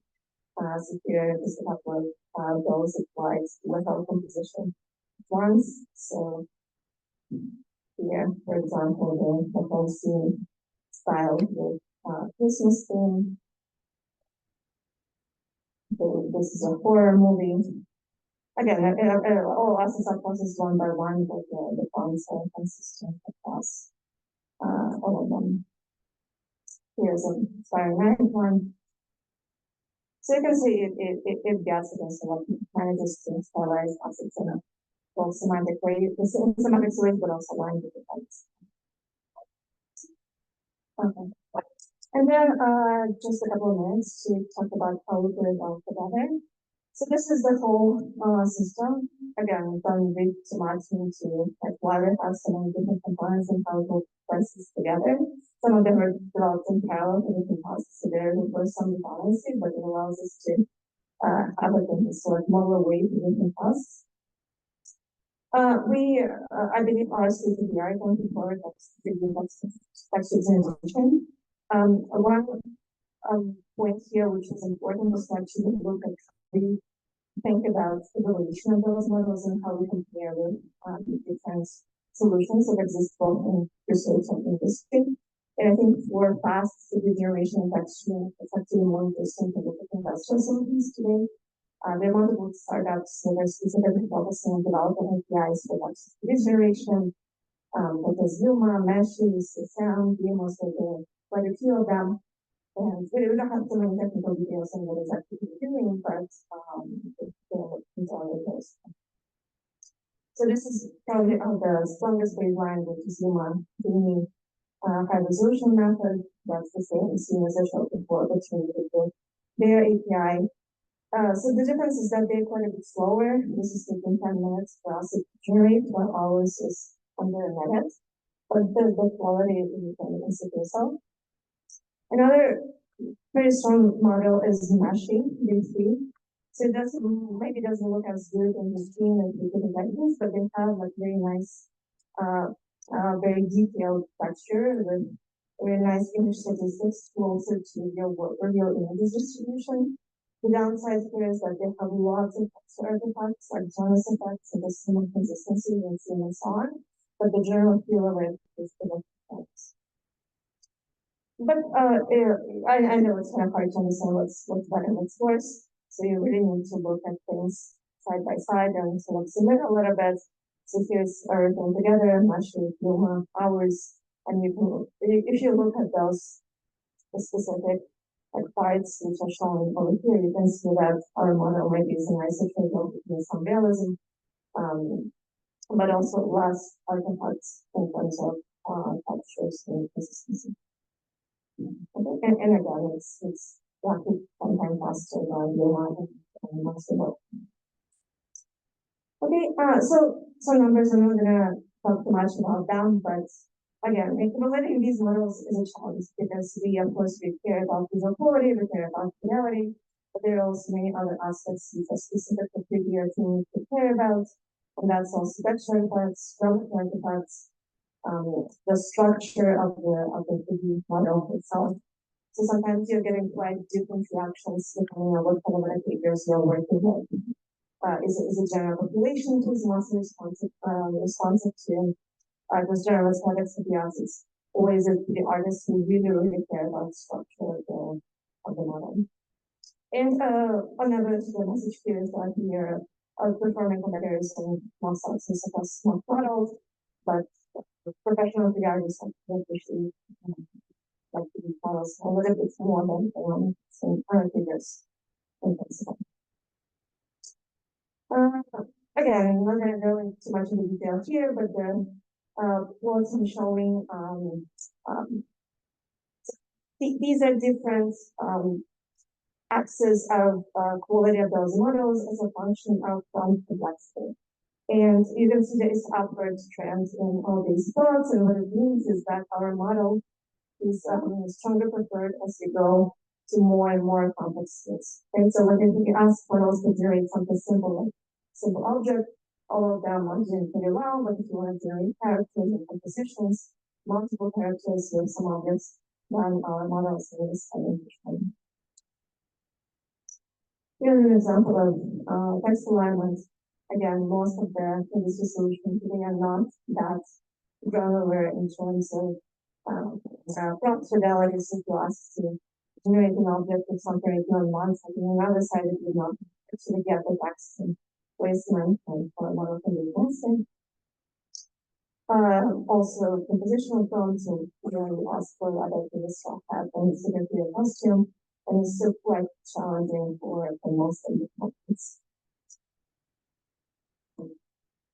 And you can look at similar evaluations for reduction tests specifically.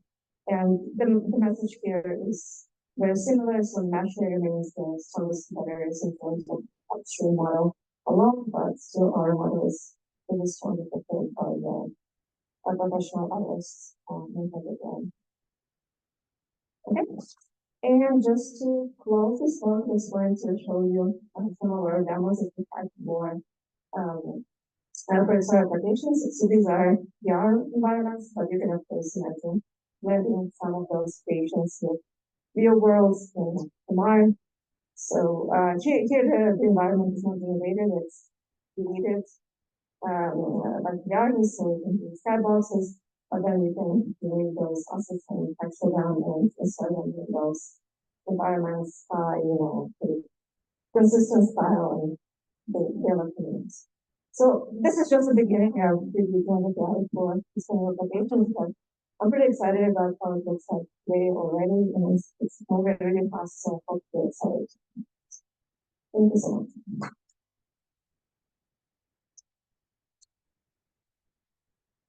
And that was all this work been done by amazing engineering research team in Meta, including our former and future ongoing interns. And the references are for a method I talked about today are not public yet, but you should go to our archive next couple of days. So if you care about those for your work, inside the papers, that's all. Thank you.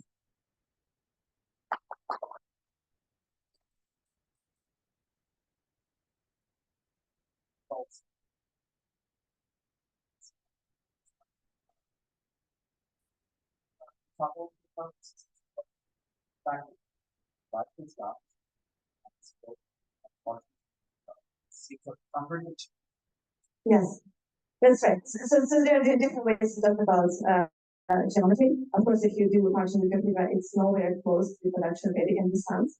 It's a fully conscious of that. So when we talk about quality of geometry, it's basically just lack of artifacts, lack of inconsistency of generating something clearly implausible, but it's not yet about particular topology of the mesh, right? So this is something we are not looking at this time.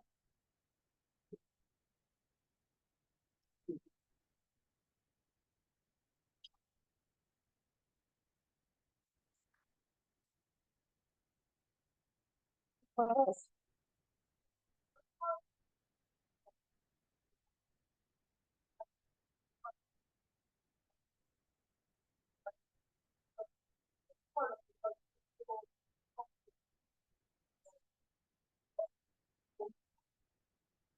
Yeah, that's my point. I talked about the specific paper for the generation, which is going to be on our files. That paper did not consider materials. That's correct.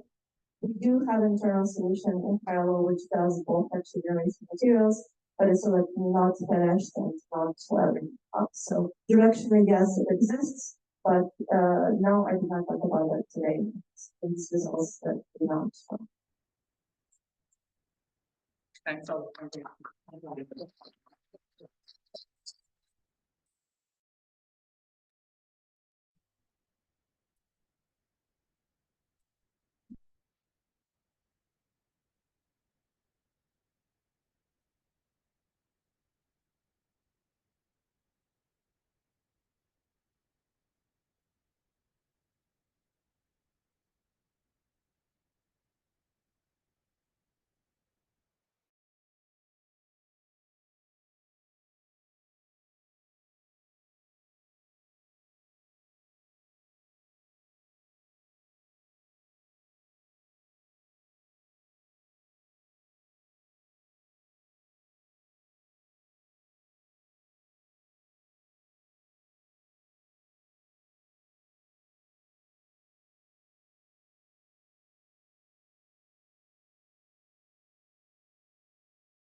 Okay.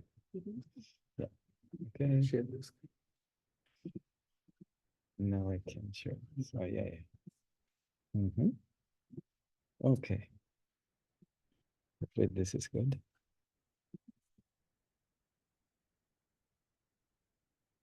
Oh, you're seeing the presenter view. We're seeing the presenter view. If I do, oh my God. If I do share entire screen, maybe. Desktop one, if I do this. How does this look? Better? Better. Yes. Okay. Great. Okay. Cool. So now that we can synthesize objects and textures, now how do we edit them? So the next talk is from Noam Eigerman, who is an assistant professor at University of Montreal. Before joining as a faculty, Noam was a research scientist at Adobe, where he has been working on shape deformation and geometry processing. And his interest lies mostly in the intersection of geometry processing, deep learning, and computer graphics. So super excited for this talk. This is, I would say it's a lot of this good content I see in SIGGRAPH, but not so much in CVPR. So I'm really excited to have this talk here. Thank you, Noam.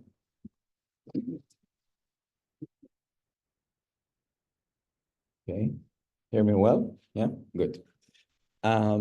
So yeah, I hope I can tie it into mixed reality in more of a vision-y context. So let's get started. So what is this talk about? We're essentially talking about an object that is most of the time called in graphics and vision deformation of geometry. And I'll define exactly what I mean by it in a second, but loosely speaking, it's anything to do with modifying 3D geometry by moving parts of it around, like this kid is doing in this photo. Now, deformations play a fundamental role in many 3D tasks and also in mixed reality. To give you a few key motivating examples, animations of 3D characters is temporal deformation across time. And of course, if we want to have real virtual worlds, we want to have animatable characters. Physical interaction and physical simulation of elasticity is a type of deformation. And again, if we want to have users interact with virtual objects, we want to be able to accurately simulate elastic behavior of solids. Creation of the 3D assets that we're going to have in these virtual worlds is also a process that a lot of times involves deformations. For instance, this is a modeling session in Blender where the artist is creating a 3D model by deforming the geometry consistently. Now, we also saw how important 3D vision is for mixed reality, and deformation plays a key role in 3D vision as well. In this great paper from last year's ICCV, the authors show state-of-the-art results of video tracking, and the way they achieve it is actually by modeling a 3D volume and then deforming it into each frame in the video. Now, my research in particular has been focusing on combining deformations with machine learning in the last few years. And intuitively, you can understand what it means. We want to have neural networks and train them to perform all these tasks. So for instance, I can take any 3D model that I want, drop it into my scene, and my neural network automatically will animate it and puppet it. And what I'd like to do in this talk is essentially show you the kind of like lay of the land, the key approaches and challenges in this field. So maybe to help you decide better next time you need a deformation in your application. And the way I'm going to do it is, of course, from my perspective to talk, I'm going to talk about 3 papers that I worked on. And I chose these 3 papers because I think they're representative of the 3 key approaches to learning deformations, which is through rigs, neural fields, and injective flows. And I want to keep it, of course, on a high level, so I won't really dive deep into the math behind it, but just of kind of like give you the basic concept through, hopefully, nice images. So let's start with a definition. What is a deformation? So if I have a shape for any point P on this shape, I want to assign the new deformed position f of P. And after I've done that, I've essentially defined the deformation f. And we want to learn this deformation, meaning we want to have a neural network produce this deformation. Let's look at an example to kind of like wrap our heads around it. So let's assume I want to train my neural network to receive any 3D object like the gorilla, and some instructions on what to do with the gorilla, which in this case, for the sake of the example, let's take it as just text. And the text tells it to lower the hands of the gorilla. And what I want the neural network to do is to indeed predict the correct deformation that lowers the hands of the gorilla. So if you break down this task, it actually has two parts, right? The first part is just the analysis part. The neural network needs to look at the 3D shape, say, oh, this is a gorilla with its hands up, and the instructions tell me to lower its hands. This part is not really related directly to deformations, but is just general techniques to analyze shapes and text. And because of that, we're just going to, for the sake of this talk, assume that we're going to use off-the-shelf tools for it. And we're not going to focus on it. The focal point of the talk is how to actually get the neural network to produce the right deformation of the gorilla. And this is essentially the focal point of my research and the papers I'm going to talk about, which ask the question, which representation of deformations actually enables a neural network to produce them well? What do I mean by a good representation? Let's take an example of a bad representation. Let's assume I have this human, which in this case, this model is represented as a mesh, and I want to deform it. So the most naive thing I can do is just say, okay, the neural network is going to predict this vector. Each entry in the vector is going to be assigned to a vertex of the mesh. And now I can train my neural network to essentially deform the vertices of the mesh, right? No problem. That's great, but now if I take another mesh, which could even be exactly the same shape, just a different triangulation of it, I can't apply the neural networks to it, right? Like it has more vertices, or maybe the vertices are ordered in a different order. There's no applicability here. So the first property that we want of a good representation of deformations is to be, in a sense, discretization invariant, and that I can apply it all the same to all these meshes that are the same object, just in different triangulations. And actually, I'd even want more than that. I want to get the same deformation for each one of these, regardless of how I choose to discretize it. So this kind of like brings us all the motivation we need for our first representation through rigging. And I'll explain it through a specific type of rigs that are called cages. Let's take, for example, this two-dimensional seahorse as a simple toy example. Let's assume I want to deform it. So the first thing I'm going to do is wrap a cage around it. And the cage in this case is just a polygon. And now what I'm going to do is for any point on the seahorse, I'm going to define it as an interpolation of the cage vertices. And you can see that by that, I'm kind of like connecting the seahorse to the rig that's surrounding it. Now I can deform the cage.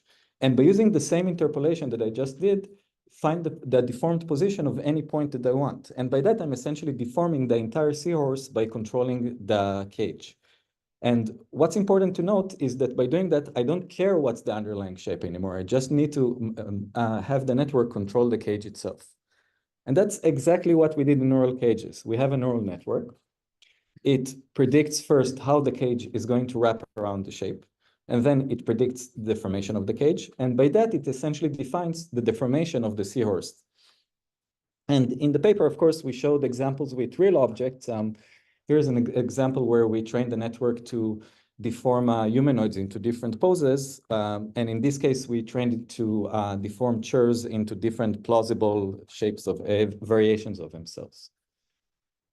And of course, at the same time, there have been many other works that use different types of rigs to achieve similar results. On the left, you see methods that use essentially key points on the shapes to define these rigs. And on the right, you see a method that used a skeleton embedded inside the shape to define the rig.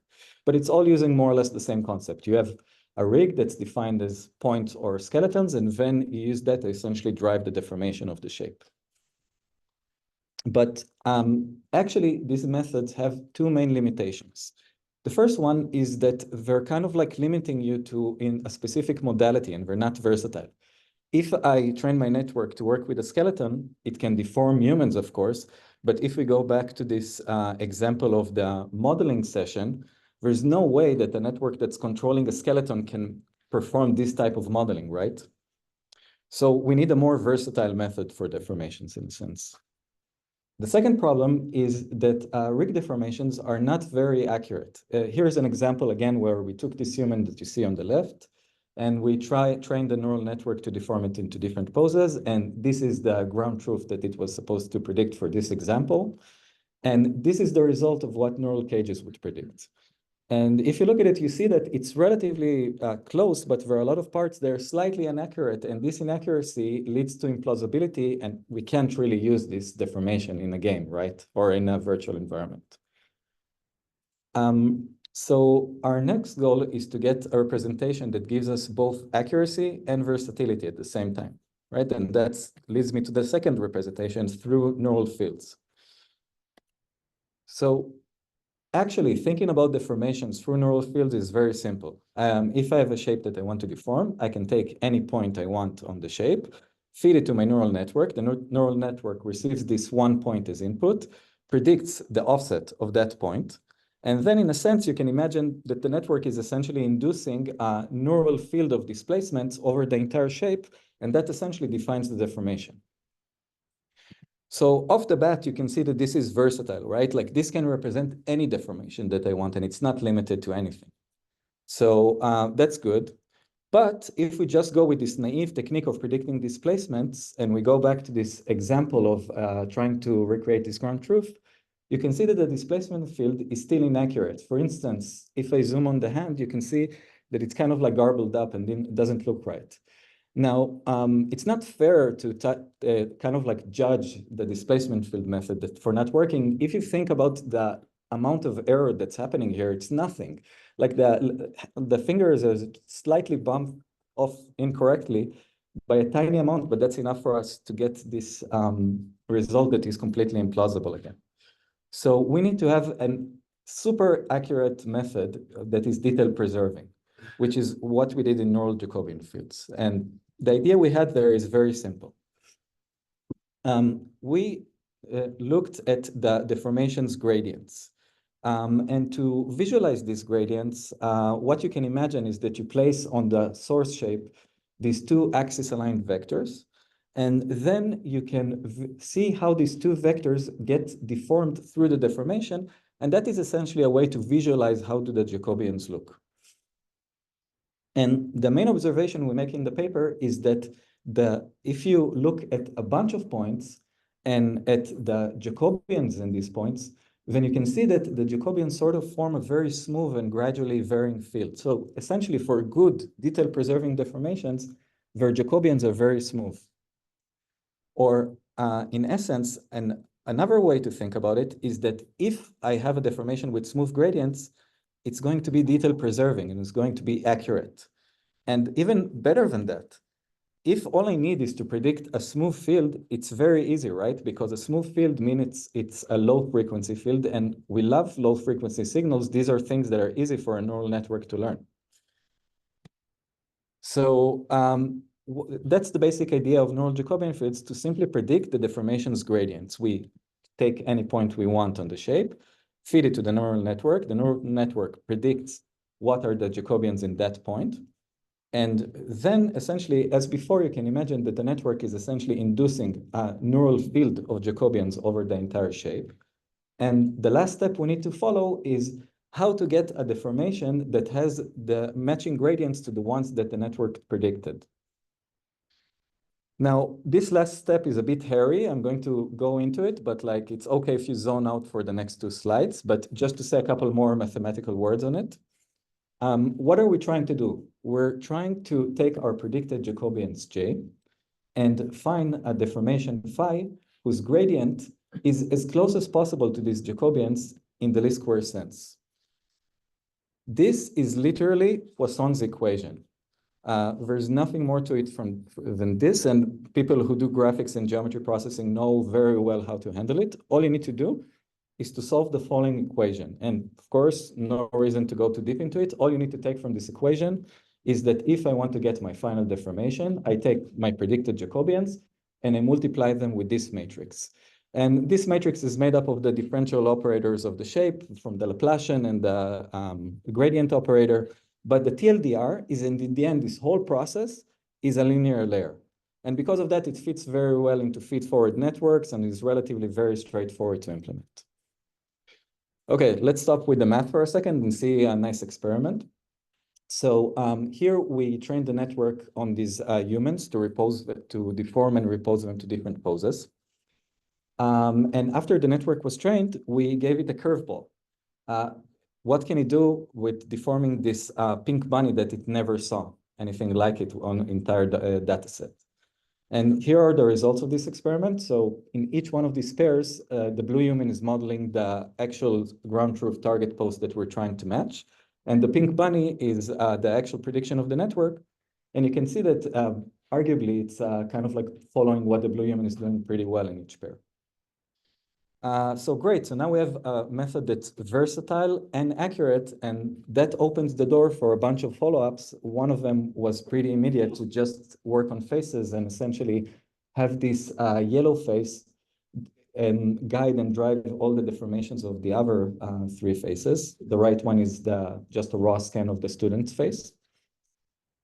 And in a different application, we used neural Jacobi fields under the hood for text-guided deformation. So in this case, we take the bust of Max Planck on the left, and simply by feeding in the text Albert Einstein, we deform it into the bust of Albert Einstein. All right. So for the last part of this talk, as a main motivation, I'd like to focus on deforming newer types of geometric representations like neural fields, such as NeRFs or sign distance fields, for instance. So if I have a NeRF, right, what I want to do is to be able to take any point in 3D space in the volume and sample it and get the color and density of that point.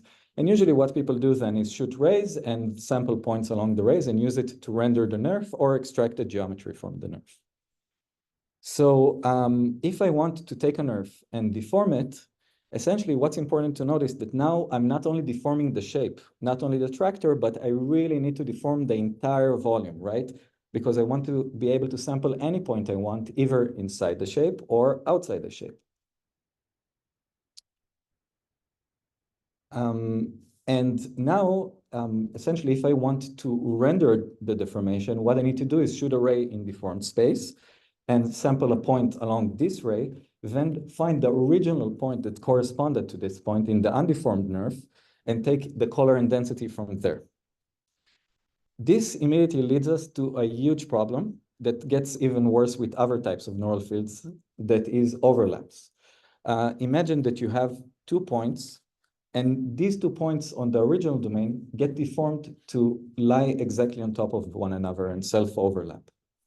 When that happens, I essentially have this ambiguity. If I take this point and I want to know what's the color and density at this point, I have 2 possible original points that correspond to it, and I have essentially an ambiguity. And this, the artifacts of this are immediately visible. If you look at the deformed NeRF when it's deformed with overlaps, you can see in the zoom in that everything is kind of blurred and doesn't look right. And that is because essentially we have this overlap between what's outside the tractor to what's inside the tractor. In comparison, here's the result of the method I'm going to present that has no overlaps. And as a result, you can see that inside this zoom in, everything is crisp and sharp because nothing is self-overlapping. So let's call it by its name. What we're looking for is injectivity. We want our deformation to be one-to-one, right? We want any 2 points that we take in undeformed space to be deformed to 2 unique, distinct points in deformed space. And I want to take a second to appreciate the fact that this is a very challenging global property, right? We want any 2 points to not self-overlap anywhere in space. Now, luckily, there's a lot of previous techniques that dealt exactly with injective deformations, namely injective flows, which have a lot of very popular techniques, normalizing flows and neural ordinary differential equations. And essentially, all of these techniques are trying to get injective deformations. And in fact, this video tracking paper that I mentioned earlier is using normalizing flows in 3D. But in essence, this is not what these techniques are designed for. They're designed to deform high dimensional distributions, right? Usually people use them to model some unknown distribution in order to perform some generative tasks. And because of that, they're not accurate enough for our needs. Here's again the same reposing experiment I mentioned before. And if you look at this ground truth deformation that we wanted to achieve, here is the result of other injective methods. previous injective flow methods like neural ODEs and normalizing flows. And you can see that all of them fail to match the actual ground truth that we wanted to match. And again, this is because we can't use just a generic injective deformation framework. We want to have something that is very tailor-made for 3D. And spoiler, this is the result we get with the method I'm going to show you, which is TATNet from this year's CVPR. And what's the idea behind TATNet? It's relatively very straightforward. We are going to use 2D mesh deformations because through 2D mesh deformations, we can achieve both accuracy and injectivity in the same time. And this method essentially relies on one crucial tool, which is TATS embedding. Let me just explain it in 2 seconds. So TATS embedding says, if you have a 2D mesh or a triangular mesh, take its boundary, place it on a convex polygon, and then imagine that all the edges of the mesh are springs. And now let all the springs stretch until they reach an equilibrium. Then TATS embedding guarantees that by doing that, you're going to get an injective deformation of the mesh. And it makes sense if you think about it intuitively. If you stretch the springs, there's no way that the springs are going to self-overlap, because if they can stretch a bit more and untie the knot, essentially. Now, if you would go back to high school physics and work out the equations, to actually compute this deformation, we just need to solve a linear equation, essentially, where this matrix A is the spring system, and this vector B is the boundary conditions that describe the convex polygon that we target to embed into. Now, one observation we make in the paper is that we can actually control the resulting deformation. We can assign to each spring a spring stiffness coefficient. And you can imagine that if I make the spring more stiff or less stiff, I'm essentially playing with the way the mesh is getting deformed into into TATS embedding. And now I can just treat this spring stiffness coefficient theta as part of my linear system. And by doing that, I can control the deformation, essentially. So I have my spring coefficients theta that control the deformation. And also, we can easily prove that by controlling this theta, we can achieve any possible deformation of this mesh into the convex polygon.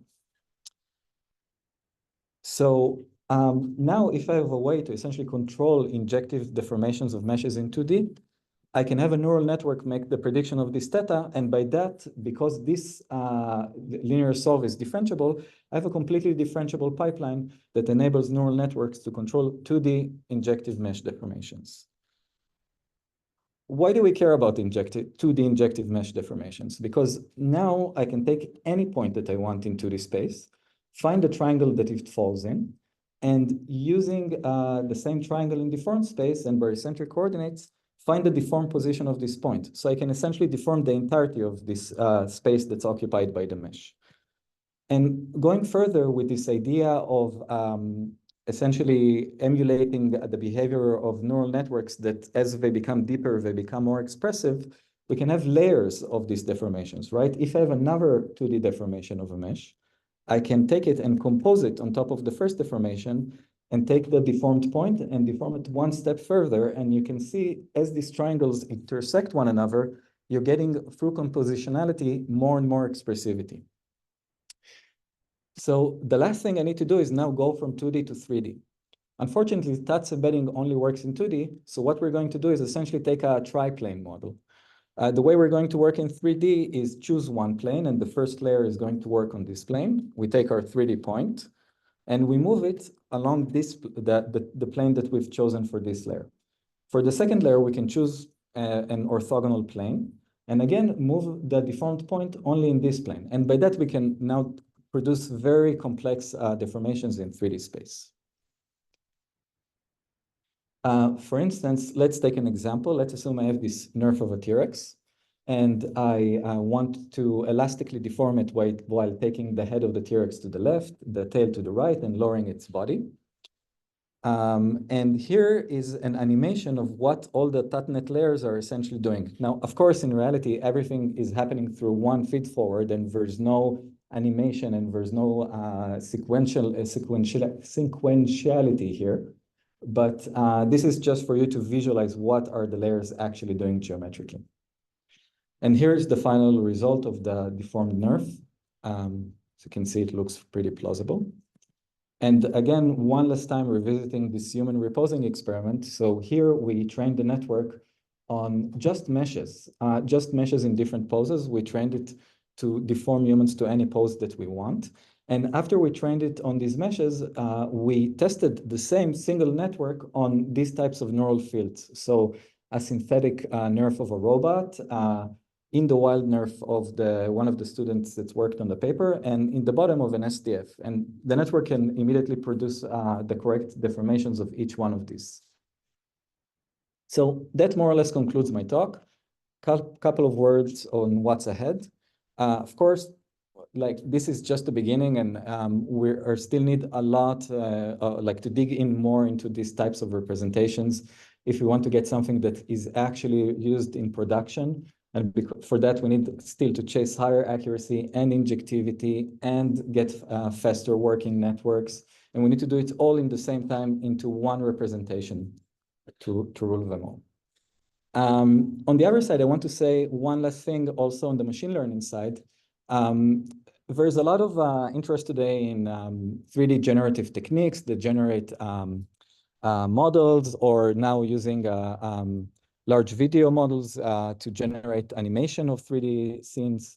I think what is really, really interesting is to find a way to extract deformation spaces. So essentially not directly animate the object, but extract the actual deformation space like a rig that one can use afterwards in order to animate these 3D objects.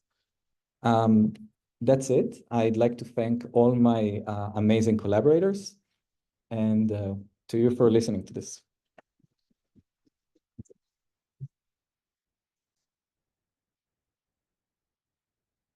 We are almost over time, but we can take. I was wondering if you could comment on if you need any regularizers, or how do you get rid of them on upper parameter? In which work? In any more format or unstructured point. Actually, not so. It depends. So, like for instance, in neural Jacobian fields, no, there's no regularizer. It's everything is strongly supervised, and you just use strong supervision. For the last one I talked about, TATNet, we have a regularizer, but it's essentially just to regularize the layers. It's sort of like, you know, like an L2 regularization. So essentially you have like a type of regularizer that tries to limit the amount of distortion that you have in these 2D layers of deformations. But no regularizer on the mesh for like and the flashes or whatever.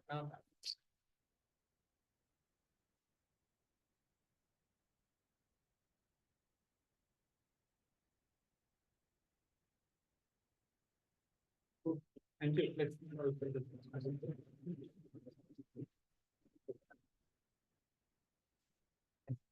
Let's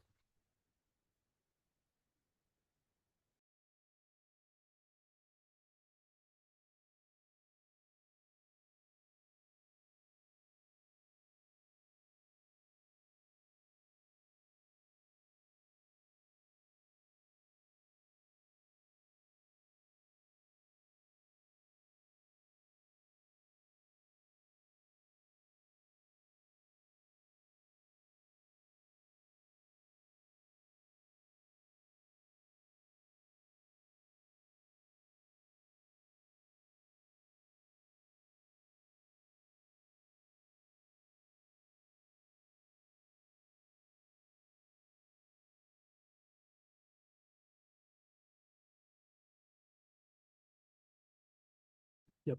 Okay. This will work. Okay. Cool. So now we have the last talk of this workshop, and back to scene understanding. Scene understanding, I cannot emphasize how important it is for mixed reality to understand your environment. And in scene understanding, among the core problems, which has been an important problem in vision, is tracking. And you know, Laura, our next speaker, she has actually done some of the most seminal works in the recent years. Laura is a senior research scientist manager at NVIDIA Research. Prior to that, she was a professor at TU Munich. And yeah, we have a really interesting and exciting talk. Thank you, Laura.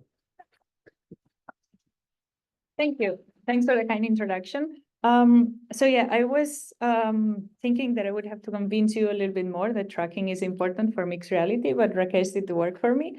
So today I'm not going to talk, I'm going to talk a little bit about tracking models, but it's mostly about efficient annotations, right? So yeah, back to the motivation for the, for the importance of tracking. We do need to understand dynamic scenes for a bunch of applications, right? So here I'm showing just some images of autonomous driving where we need to, of course, detect and track all the dynamic objects, place them in 3D, understanding where they are going in the future. But this is not only important for autonomous driving, for robotics, but also for augmented reality, or even, putting the two things together, augmented reality for autonomous driving. Now, just to define formally the problem of multi-object tracking, we're looking at an input of a bunch of frames in a video. And the goal of multiple object tracking is actually to find which parts of the image depict the same object in different frames. And I'm on purpose using this general formulation because now we're not only looking at tracking, the usual people and cars, but we're looking at tracking in an open vocabulary setting. Now, one might question, well, why do we actually need tracking, right? Like, isn't detection enough? It turns out that, there's several situations in which detection actually fails. For example, of course, through occlusions, any kind of variation such as viewpoint, pose blur, etc., background clutter. For all of these cases, having tracking or trajectory prediction is crucial. But most importantly, to actually reason about the dynamic world, right? Like, we need to track an object in order to predict where it's going, right? Is the person going to cross the street? This is much easier if you have observed a little bit of the trajectory of that person in the real world. Now, it turns out that, as everything in computer vision, trackers are becoming more and more learned-based, pretty much end-to-end learned at this point. And they also need a lot of data, right? And it turns out also, and I know this because I spent my entire postdoc annotating videos, that annotating videos is super boring and it's super expensive, right? So it's not only about having appearance variations that you actually need to cover through data that you need to annotate, but now there's another dimension, right? There's the motion variations that you want to observe in order to understand different ways in which objects are actually moving. So this means that we now need to label much more data. It's very tedious and very expensive because there's also a lot of repetitivity in the data. So it seems easier, but it's actually not. So one could think, okay, why not, just relying on tons of research that we have on, self and semi-supervised learning, pseudo labeling, active learning. How about all of that? It turns out that for the image domain, this is a relatively well-studied problem. There's plenty of solutions out there. But as we move into video, things start to become more tricky, right? So it's very underexplored, surprisingly. It just works on very limited and restricted settings. And there's really no comprehensive solution that one can just take and, reduce your annotation effort. So this is essentially what I'm going to talk about today, right? I want to explore several ways of reducing the annotation effort for data-hungry trackers. So we're going to base this research into a few observations. First of all, that, as I said, videos are very redundant. So there's many decisions in tracking when you actually, for example, see, just one person walking around the room. If you can detect that person in all the frames, tracking is quite trivial, right? So it turns out there are many decisions that are really easy. And also, we have now models that are really strong, and the prediction of those models already solves a bunch of the cases that we actually want to annotate. So based on these two observations, we decided to analyze, well, how about synthetic pre-training for the task of tracking? And how about pseudo-labeling? How far can we push these two? And the other two observations are that we have tons of temporal dependencies, which means then when you actually annotate a frame, you annotate a detection or you annotate an association between two detections, so you annotate a track. This has a cascading effect into both spatial decisions as well as temporal decisions. So we need a model that can actually account for that and can actually have this, pass these decisions around in the spatial and the temporal domain. And then the other thing is that you need to change the way you do annotations and go for track-centric annotations instead of frame-centric ones. And so for this, we're going to explore new ways of doing active learning and tracking. And also, I'm going to motivate why we need a graph-based model as a base for tracking and doing all of these things together. Okay, so maybe, in tune with the Pride Month, it turns out that our model, and this was not decided beforehand, is very colorful. So this is the SPAN model that we have created, where we're going to explore these 4 topics for tracking. All right, so let me talk about the model first. So I'm going to use the tracking by detection paradigm, super famous, probably the most used paradigm in tracking, in which you have a set of input detections, and then you perform data association to obtain the tracks. There's several challenges in tracking by detection that are tackled by different methods, right? So there's a whole line of methods of, tracking by short-term association, tracking by attention, center track, that are focused mostly on this short-term association, this frame-by-frame association. And while this is great and has the advantage that it can be used for real-time applications, it really lacks robustness under occlusions. And so now we have to get into the mindset that I'm not really interested in having an online model, because all I want to do is I want to label my data. So I have the luxury of actually using an offline model. The long-term association problem is something else, right? It's not tackled usually by these methods. And it's the problem where we have, for example, a long occlusion, and we want to associate a person that appeared at the beginning of the video and then reappeared at the end of the video. And this is usually tackled by graph-based trackers that are looking at the whole video. They are creating a huge graph, and they are solving the problem for the whole video. Now, it turns out that while these are very strong methods, they actually have limited scalability, right? So as soon as the scene gets more and more crowded, as we get more and more frames, the graph becomes really large. And so it's not only hard to fit into memory, but there's also a huge imbalance between active and inactive edges. And by active here, it means edges that are actually connecting two detections that belong together, right? These should be active edges. Inactive edges are all the rest. They're all the other possibilities that are actually not true. And there's a huge imbalance, right? There are many more inactive edges compared to active edges. So this is a challenging problem for machine learning. So what we're actually going to propose here is to use a hybrid, right? But not, these kind of handcrafted hybrids, which usually don't really scale well. And they're super, super engineered for each level of the hierarchy. But we're going to use a unified hierarchical tracker, right? Which means that each model in each of the layers, from short-term association to long-term, is going to be exactly the same model. And it's going to be a graph neural network. So just as an overview, the method is called SUSHI. It stands for Strong and Unified Scalable Hierarchical Multi-Object Tracker. And essentially what you do is you take your frames with your detections, you pass it through the model, and you obtain the trajectories.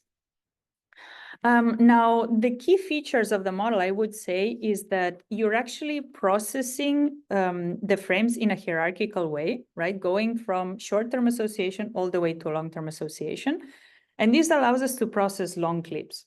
And it's not only about processing, right? It's about being able to connect two detections that are 500 frames apart, for example. This is something that no method could do before. The other cool thing is that you share the GNN architecture between the different levels of the hierarchy, and we obtain the state-of-the-art on diverse data sets. So it's actually a very general method. We don't need to specifically train it for the specific data set. Okay, so internally, I don't want to talk too much about the details, but essentially, it contains of a series of sushi blocks that act in a hierarchy. You can imagine the first sushi block takes in, let's say, 5 frames, and it tries to recover the trajectories in these 5 frames. The second block takes 25 frames. You already have some trajectories in there from the previous frame, and you want to basically merge these trajectories into longer and longer and longer trajectories, right? And that's why you use different blocks for this. And inside the sushi block, we have a graph neural network, right? The tracklets are represented as nodes from the second block onward. And we have a message passing network essentially that propagates features from nodes to edges. And essentially the task then is to just classify the edges and merge the nodes into longer and longer tracklets as we progress in the hierarchy levels. Now, one of the key aspects is that we have the same architecture and weights for all the sushi blocks, right? So it's not like we're really engineering each block at each hierarchy level, but since it's a learn method, it will just learn to use different features for associating in different hierarchy levels, right? You can imagine that short-term association uses position quite a lot, while long-term association uses more appearance. Here, we don't need to define any of that. The GNN is just going to choose the features that are better for each hierarchy. So yeah, this is just another overview of the pipeline, just to show that, you know, for example, in this case, the first sushi block takes in, let's say, 5 frames, combines them, obtains the trajectories for these 5 frames. And the second sushi block is going to take all of these outputs of the previous sushi blocks, which are just tracklets of 5 frames. And it's going to try to connect them into longer tracklets, right? So you can also already see that it's not that there's one sushi block that has to do all the heavy lifting, but each sushi block does a local job. And then, you know, putting together is what makes the tracker so strong. So just like some key ablation studies that actually shows that having hierarchies really helps. We can see that increasing the number of hierarchy increases the IDF1 metric really a lot by, you know, a 1-level baseline. And the IDF1 metric is essentially the tracking metric that measures identity preservation, right? So it's really measuring how well you are connecting bounding boxes, how well you are keeping identities. Here are some qualitative results. Here, the only thing that I want to show, because it's kind of hard to parse all the videos at the same time, but the only thing I want to show is that, for example, at the first level, you can see all these flickering colors. This is because each tracklet is just 5 frames long, right? It's the first level. So every 5 frames, the colors are going to change. As soon as we increase the levels, you will see that the colors will become more and more consistent as the tracklets are being put together and you create longer and longer trajectories. So for example, at level 9, you see really nice, consistent trajectories across the video. The datasets that we target are quite different. So this is, for the paper, it was just about 2D tracking. So we had the mod challenge sequences, BDD, dance track, and it was working really well across the board. By now, we have a multi-camera extension and also a 3D tracking extension that also works exactly with the same paradigm, just changing the features. And just again to highlight that the thing that we're actually working on improving is this IDF1 metric, right? It's this idea of having better identity preservation, right? We're not going to improve the detection rate. This is through, you know, interpolation and whatever you want. But here we're really focusing on IDF1 metrics. And increasing IDF1 metrics by 9 points is actually quite rare nowadays in tracking literature. And this is essentially because of these long-term occlusions that we are actually solving. Okay, so enough about the model, right? So I've talked about the M part of our method. Let's talk about the S part. Let's talk about synthetic pre-training. So this is pretty straightforward, right? I mean, we have some synthetic data, not a lot, but we have some synthetic data. In our case, for pedestrian tracking, this is kind of the toy experiment that we're working with, pedestrian tracking. We have ModSynth, which was actually generated to resemble the viewpoints and some of the conditions of Mod Challenge. And so we actually use it as kind of our large-scale pre-training, right? As I said, annotating videos is quite expensive. So using some large-scale synthetic pre-training is going to be really useful. But what we really want to see is how this synthetic pre-training is going to affect the next steps of the pipeline, and also what kind of effect it will have on the different parts of the tracker.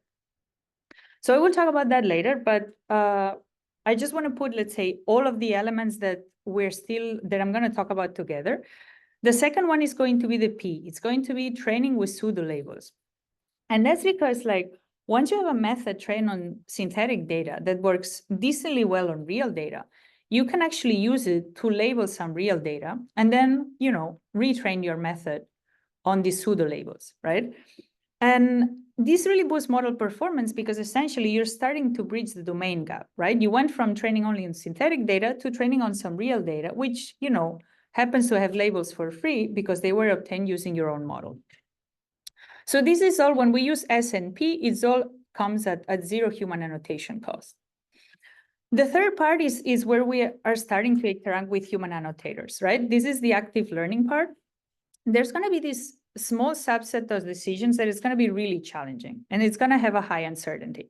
And this is the one that we want to identify, and we want to pass to a human annotator so that they can actually provide the proper annotation. And this we're going to do through uncertainty. I'm going to talk a little bit more about that.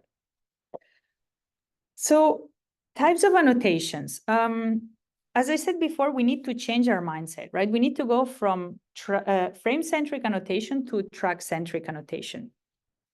And this essentially means that we're going to need to look at the problem from our graph perspective, right? And we're going to say, look, these are our detections, and this is the graph that we create with those detections. And what we really want to identify are the nodes that we need to annotate, or the edges that we need to annotate, right? So we can do several things. In case of nodes, we can, accept a detection, or we can say, look, this is not a real person. This is a false positive. Let's just drop this detection. We can also refine the bounding box, right? Maybe the location is not correct, and this will actually make tracking much harder. Or we can actually annotate edges, right? We can say, hey, these two nodes actually belong together. It doesn't seem like it, but they belong together, right? So we want to identify all of these hard cases by selecting essentially the most uncertain set of nodes and the most uncertain set of edges, and send them to the annotator for annotation. Okay, so just, putting everything together. If I want to annotate, or let's go back to this slide, right? The only thing I can do is accept drop detections, refine boxes, and associate. The one thing that you probably say, hey, this is missing, is that I cannot really add nodes to my graph, right? So if the detection is missing, I cannot add it. And this we did it on purpose because it's much harder if the graph keeps changing. So what we're going to do is we're going to say, let's start from, let's say, an overly large set of detection candidates, right? So basically what we do is we lower the confidence score of our detector so that we get more detections in. So basically what we have is, okay, we now have a larger graph. We now have more detections. There's going to be more false positives in the mix, right? But it's now very, very likely that almost all detections are in this set, right? So this is where we want to start from. The problem is that our tracker doesn't really work in that setting. It's not really built to handle so many false positives, right? So it models these dependencies super nicely, but we need to change a little bit this model. So what we're going to do is we're going to introduce one block here, which is this green block that I've presented. So the purple blocks are the sushi blocks that I presented before. The green one is going to be a new detection block, right? And this has a different focus. So the focus is not to associate detections, but the focus is to filter out nodes. And you might say, why didn't you filter out nodes before, right? Like, why do you need a graph structure to filter out nodes? Now, it turns out that if I have to filter out a detection, I'm going to look at some past frames, future frames, and I'm going to say, does it make sense that this detection is here? Is it consistent over time, right? It is so much easier to filter out detections by seeing if they are consistent over time or if they're just spurious detections. And so it turns out that having this graph structure already for detection filtering is super, super powerful. So we're going to propagate these annotation decisions through the entire cluster when we actually present the annotator with these annotations, because we have this graph neural network, right? So whenever we make a decision, whenever the annotator says this node is correct or this node is wrong, this is something that is going to be propagated across the graph with the message passing network. And for that, we're going to obtain directly the trajectory level labels. So I just want to kind of emphasize again how the active learning part and the model part really play together, right? So it's just because we have this graph representation that we can make the active learning part really, really efficient. So just to put everything together, SPAM is never trained on human annotations except when we use the active learning part. So this is really important. So we can do pre-training and we can do pseudo labeling for free. Graph-based labeling is used for solving the easy decisions. For the complex decisions, we refer to a human, but these decisions that the human makes are propagated temporally and spatially with the graph structure. We're going to annotate the most uncertain nodes based on the highest outgoing edge entropy. So this is no magic here. And we're going to solve multiple uncertainties with a single annotation thanks to the hierarchy, right? So we can imagine that once we annotate an edge, for example, in the last level of the hierarchy, this trickles down all the way to the beginning, right? So we don't need to make annotations at all levels. Like we're going to propagate results because we have this graph neural network. So, okay, let's look at some results. So first of all, we need to make sure that our model is a state-of-the-art tracker, right? We need to get to the best starting point possible. And SPAM, and here I'm just going to use colors quite a lot to indicate which parts of the model are turned on and off. So in this case, we use synthetic pre-training, that's the S. And of course, we use the graph model, that's the M. The pseudo labeling and the active learning are turned off in this case. So this is just, can we get to a model that is synthetically pre-trained and then fine-tuned on real data? Can this be a model that is state-of-the-art? And it turns out that it is. It's slightly better than Sushi, even though it's the same architecture, because we have this detection block that is actually filtering out detections. And this helps quite a lot in some of the metrics. Now, this is the only experiment in which we're going to use real ground truth, so ground truth on real images, and we're going to train on that. From this moment onwards, everything is going to be either on pseudo labels or on annotations that we're using in the active learning cycle. Okay, so an interesting result of the synthetic pre-training. There's several parts that a usual tracker has, right? There's the detection. There's usually a re-identification module or a re-identification head. And then there's the association head, right? And here I'm talking about online trackers, right? I mean, my labels are going to be used to train an online tracker. So here are some of the elements that an online tracker has. And here what I'm plotting is the difference in performance when training on synthetic data versus on real data, right? So positive, like the higher the bar, it means that the real data is much better than the synthetic data. So here we can see that detection suffers a lot from synthetic training, right? If we train only in synthetic data, detection suffers, which makes sense. Maybe surprisingly, re-identification doesn't suffer at all. So basically, bottom line is train your re-identification network only in synthetic data, and you're good to go. Association suffers a bit, especially for challenging sequences, like, for example, DenseTrack. So this is something where the pseudo label is going to help. So, okay, what happens with pseudo labels? Essentially, we can train our model on its own pseudo labels. This is still 0 annotations. And we have, 4 to 6 point improvement on HOTA, which is kind of an overall metric for tracking. So now we're not only looking at identity preservation, but we're looking at the overall metric, which is this HOTA. So essentially, this is kind of a cheap and easy way to improve your model's results. And here we started introducing active learning, right? And we compared a bunch of active learning strategies that are currently present in the literature. You can see, like, I'm not going to go into detail, but you can see, Corset using ensembles, entropy for the box, entropy for the entire image. We tried a bunch of things for both the detection step as well as the association step.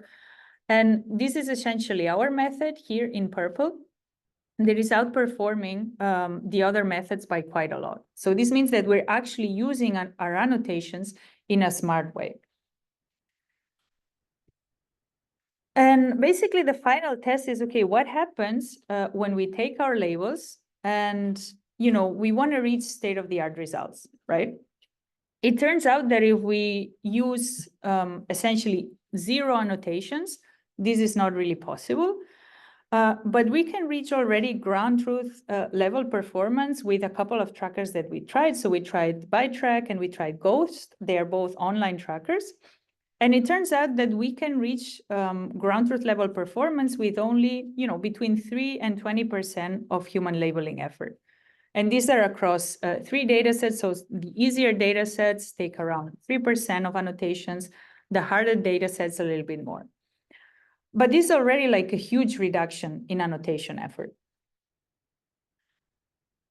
So yeah, just to conclude my talk, I hope I've convinced you that graph trackers are really robust and a perfect formulation for auto-labeling videos. We presented how to incorporate synthetic pre-training, what is the effect of synthetic pre-training on different parts of a tracker, how to incorporate pseudo-labeling and what is the effect of that, and how to incorporate active learning in the most efficient way that we have seen so far. And with our spam labels, we reach ground truth level performance with only between 3 and 20% of the human annotation effort. So we've already reduced the cumbersome video annotation by quite a lot for the tracking task. So with this, if you have any questions, I'll be happy to answer them.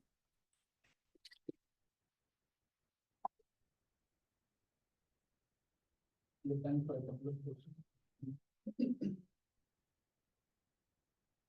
So I have one question, like, have you tried some of this on like egocentric videos, like in, with mixed reality headsets? One of the scenarios become very challenging because head motion is quite challenging. It moves a lot.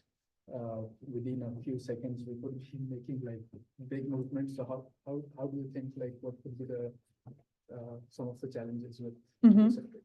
So we are starting now to work on egocentric data, and I have to say it's very, very different. So we haven't been focusing on that too much, but I can say already that I see a couple of challenges that are interesting. One is the open world aspect of the challenge, because, like even for just, a kitchen scenario, you have tons of utensils and, it's not like, tracking cars and pedestrians or even other objects that you see in an autonomous driving case. And the other one, as you said, is, the constant occlusion, the constant change of viewpoint. These, of course, can be more tackled with re-identification. And I actually suspect that, the synthetic pre-training of re-identification that works so well in our case, where you basically don't need any real data, these results might change for egocentric vision, because there it's far more challenging to re-identify these objects, right? But I would say that, I would put quite a lot of bet that re-identification can be really boosted by synthetic pre-training. So this for sure, this we've seen across the board. The question is, how far can you get there, right? Yeah. Let's thank our people.